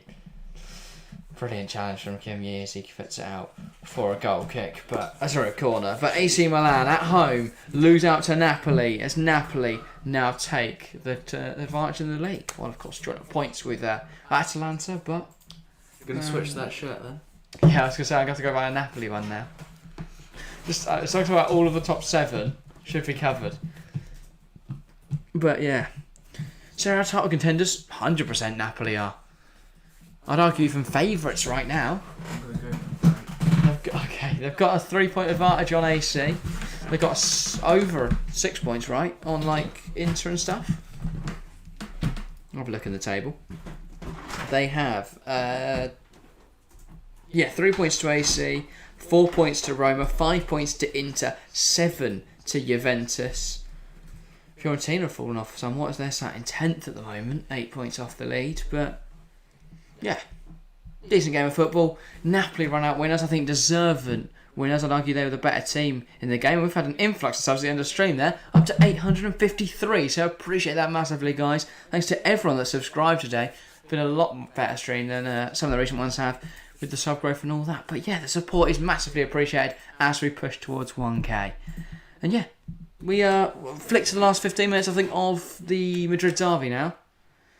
Just in the background as we sort of round up, and yeah, then of course we will be back on when we're back Friday for England. So if you're looking forward to that, join us there. If you're not, our next non-England game, non-international game. Oh my God, we've tuned in the right time. Morata's just scored. Mario Hermoso. I know Hermoso scored. Makes it 2-1. I presume since Morata was holding the ball, he'd put it in the back of the net, but he picked Morata doesn't do goals. No.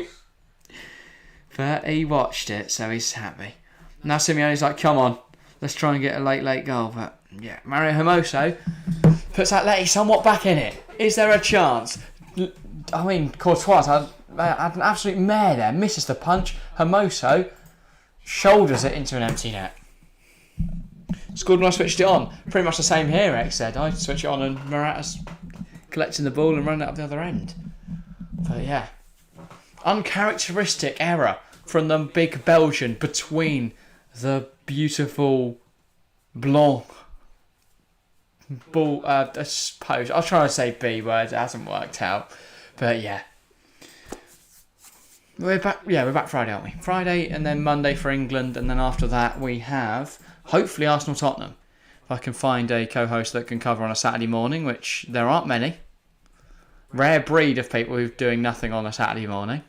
Fortunately, Harry can't join us. Neither Harry can join us, but yeah, I'll try and find someone that can do that, and then If not, we will definitely be here for the Manchester derby. And we will have Harry will be here as usual. Yes. Atleti trying to get a goal now. We've just watched one game where they're trying to get a late goal. And now I think Simeone's just won a foul. Atletico Madrid has scored in the 82nd minute, so it's 2-1 Real with 6 minutes left on the clock. Mario Hermoso from a corner. Thibaut Courtois misses the punch, and then shouldered home by Hermoso. Yeah, and I've just got a chilled breeze. Away.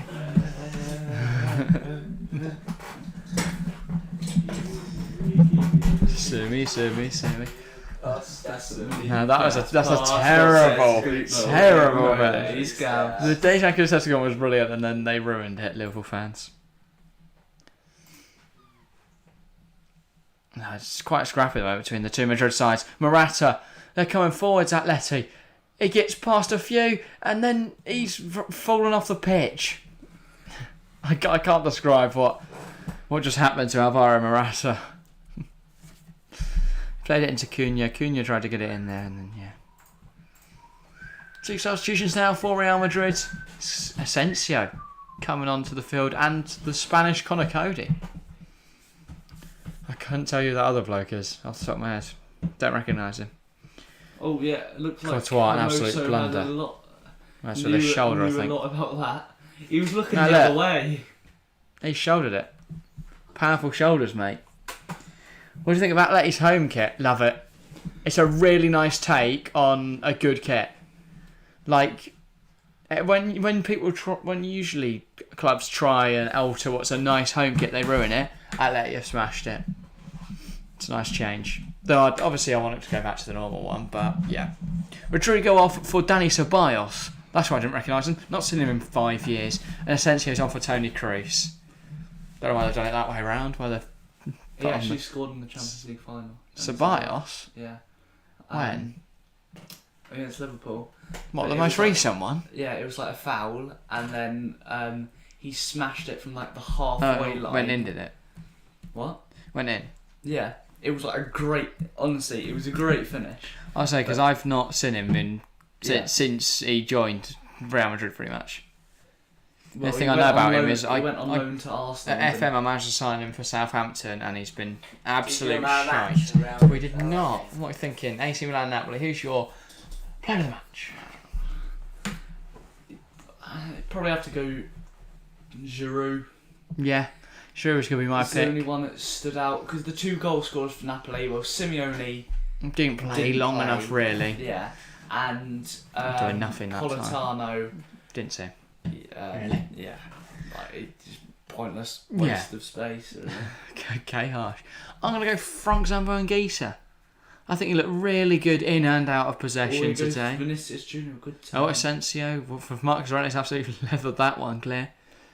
But yeah, I'm going to Frank Zambo. Very impressed with his driving with the ball in midfield today. Who's number I think 10 he made a for real Atletico? effort. Matthias Cunha? What's ITV showing replays during the live action? Wow. The live action on the left, replay on the right, like it's esports or something. Vinicius dived. Yeah, he did that, didn't he? I was going to say, he didn't look like there's much contact. Oh no, Cunha. Carrera, number 10. Correa. The Argentine. Yeah, Angel Correa, isn't it? I think his name's Angel. Yeah. Griezmann. He's not come on in the 60th minute today. Who? Griezmann? Yeah, he always comes on. He gets subbed on 60 minutes then. Does a madness. Is that no? Renan Lodi's at Nottingham Forest. What a weird transfer. I know. Like Newcastle would have made sense. Hermoso scrapped and carve out. Now they're making out. That changed very suddenly, and now they've been booked. But yeah, Napoli and Atalanta pushing Serie A. Could be a very exciting title race then between those two. Napoli. Black Sun, Atalanta. Yeah. The mighty Atalanta, my favourite. We're, what, 8 games in? 7, 8, something like that. Yeah. I think it's 7. Yeah, Oh, okay. we're at game week 8 in the Premier League, aren't we? But we've only played 7 games in the Pro. because of the cancelled game week. And even most Prem teams have only played, 6 of the Prem teams have only played 6 games. Sorry, this has been the most dry Madrid derby I've seen in a while. You reckon? I've been keeping Arsenal. It's been quite feisty. I've been keeping up with my football. It's not been great. It's kicking off now, mate. Carvajal and Hermoso just went for an entire film. It's like at the start they hate each other, and then within the course of the that we watched, they're just in love. And then the family split them apart, like Romeo and Juliet. That'd be a good Romeo and Juliet spin-off. You know, got like Nomeo and Juliet. What about if Romeo plays for Real Madrid? Hermoso and Caveat. yeah. Correa. Yeah. Shakespeare, get on that one, mate. If you're still kicking them out. Venezia to be pushing Serie C next season. They're in Serie B, aren't they, Venezia? They're not one down, another one.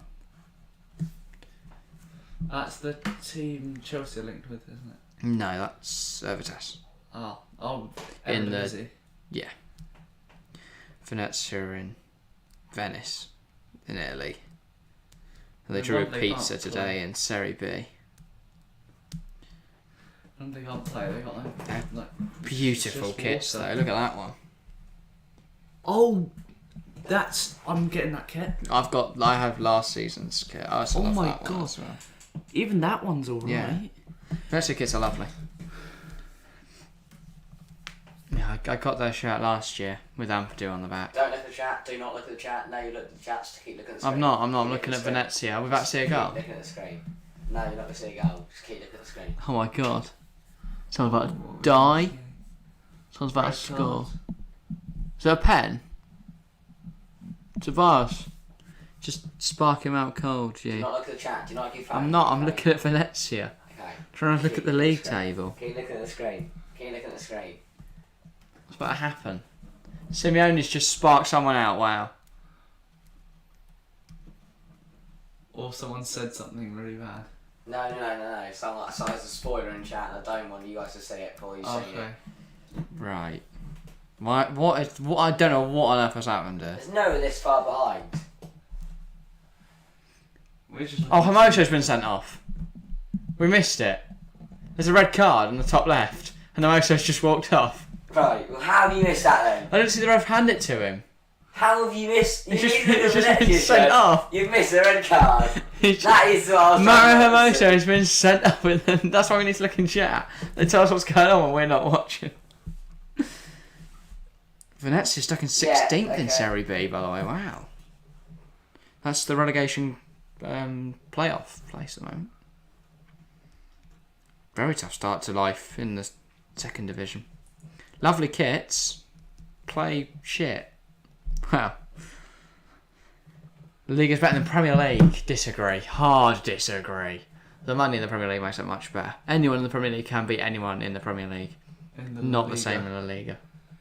Oh, Yeah, no. I think any I thought you team. meant Yeah. you were saying any Premier League team could beat any Liverpool. No, Bournemouth Which aren't obviously beating. isn't Bournemouth true. aren't beating Real Madrid. Yeah, neither are Liverpool. But I or think on their City day, or Chelsea. Bournemouth can beat anyone in the Premier League. Like genuine. Yeah. It's impossible Yeah. to predict what's going to happen. Apart from, I think City, But Haaland didn't score against Bournemouth. They're the only team in the Premier League to stop Haaland scoring. yeah, but they still thrashed. City still thrashed them. I'm not saying just because of Haaland. I'm just saying it's City. They're just so good. Newcastle were better than them. No, Yeah, and Haaland yeah, bailed them sure. out to get it to 3-3. The Palace, they needed a big push to overturn that one. They drew with Arsenal drew. No, Arsenal didn't drew with Villa. No, City did drew with Villa, didn't they? Aston Villa. Yeah, it's very true. It's mental. It's like drawing against no one. I've played on a football pitch against absolutely no one, and they still drew Matty 1-1. Cash, the Polish cafe. I actually love that man. Derby's in the Premier much too friendly. Right. His name is Matt Cash, and he is fucking done. I think the problem is the refs are too soft in the Premier League. Yeah. So in the Serie A, if someone just like kills someone, they're just like play on. But in the Premier League, die and then go advantage. in the Premier League, if you tickle someone, Anthony Taylor's getting out a red card. That is inappropriate. What are you doing, sir? Nat Collins did absolute clatter on Jack Grealish on Saturday. Yeah, but he does deserve it sometimes. For some reason, when you said Nat Collins, all that I had in my head was Nat Phillips. Yeah, same. Why do you call him Nat? It's no one's ever referred to him as Nat Collins before. It's Nathan, it's not the fan. Yeah. Well, why would you call him Nat? Either way, Nathan's a shortened version of Nathaniel. Nat is a short. No, Nat is just a separate name. That's not.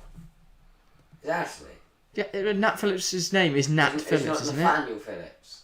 That's on the Premier League app. It's written as Nat. It's Nathaniel Phillips, is it not? No, he should legally change his name to Nat. The one with G at the start. How's the game going? Look at the Seville derby of metal poles being thrown at players. Yeah, not from their own players. It's over, by the way. Round of one. Right. Rodrigo got MVP of the match, and they've blown out the background. It's like FIFA. It's really dramatic. And now it's just cut to Nathaniel Harry Phillips went on loan to He Stuttgart. definitely voted Tory, didn't he? Bloody Nathaniel Harry Phillips. He went Right. on loan to Stuttgart. I didn't know that. What kit is that? Stuttgart. That's not the It says. They got the Mercedes Benz and look. I'll have a look. Obviously not So this. that's not the Stuttgart logo, though. Here it is.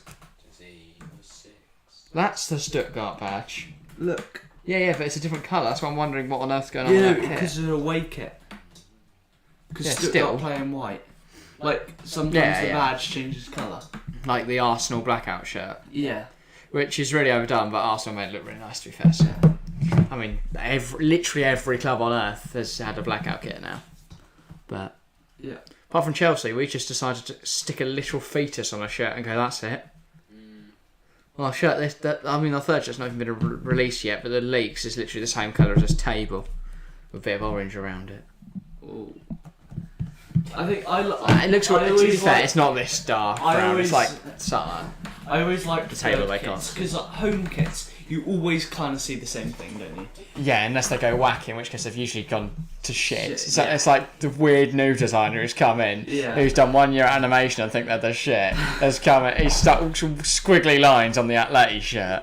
To be fair, that one's nice, but like they've gone to Barcelona and just like, I mean, all the Nike shirts look horrible because of their new stitching thing. Like if you look at them all, they have like all the top bit is a different colour. All their shirts, like the Barca one, they have to do that weird The thing. Liverpool one. The Liverpool one, the Chelsea one. They've all. It's how Nike are stitching their shirts together. It makes all of their shirts look completely shit.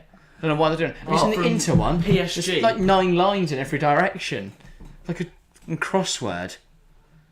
Who? The Inter one. Yeah. There's just so many. There's so many. Crosswords, okay. Yeah, actually do that, someone. If you're a football shirt designer out there, make a crossword.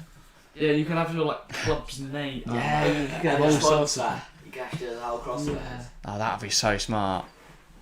Why has no one done that before? But you need it so the club, the That's name, kinda and the like the sponsor all work. And the you could do map like where they're, philosophy. the place they're And you from have and their Joe Miller. nickname. You can just have the J as like one of the first letters. You can have kit make as well, obviously. Yeah. We'll probably call it there, won't we? We've take some weird tangents on here, but yeah, if there's anyone out there that wants to make a crossword kit, you have to get really the right sponsors and kit make to get involved, that they've all got the right letters and yeah. But yeah, that's probably where I'll round up. Of course, as I mentioned, live again on Friday for England and then Monday again for England. Look out for the content in the week. We've got podcasts in the week. We'll probably do some more stuff as well because we're going to have less streams. And yeah, not watch England, watch some other national team. Any of the others. Hungry, you'll be the other game. Maybe if ITV put some of the others on TV and didn't buy the whole rights to the Nations League and then just put on England. Maybe then we'll be able to watch others. Got the mighty. But yeah, that is where we'll call it a day now. Thank you all very much for watching, and we'll see you next time.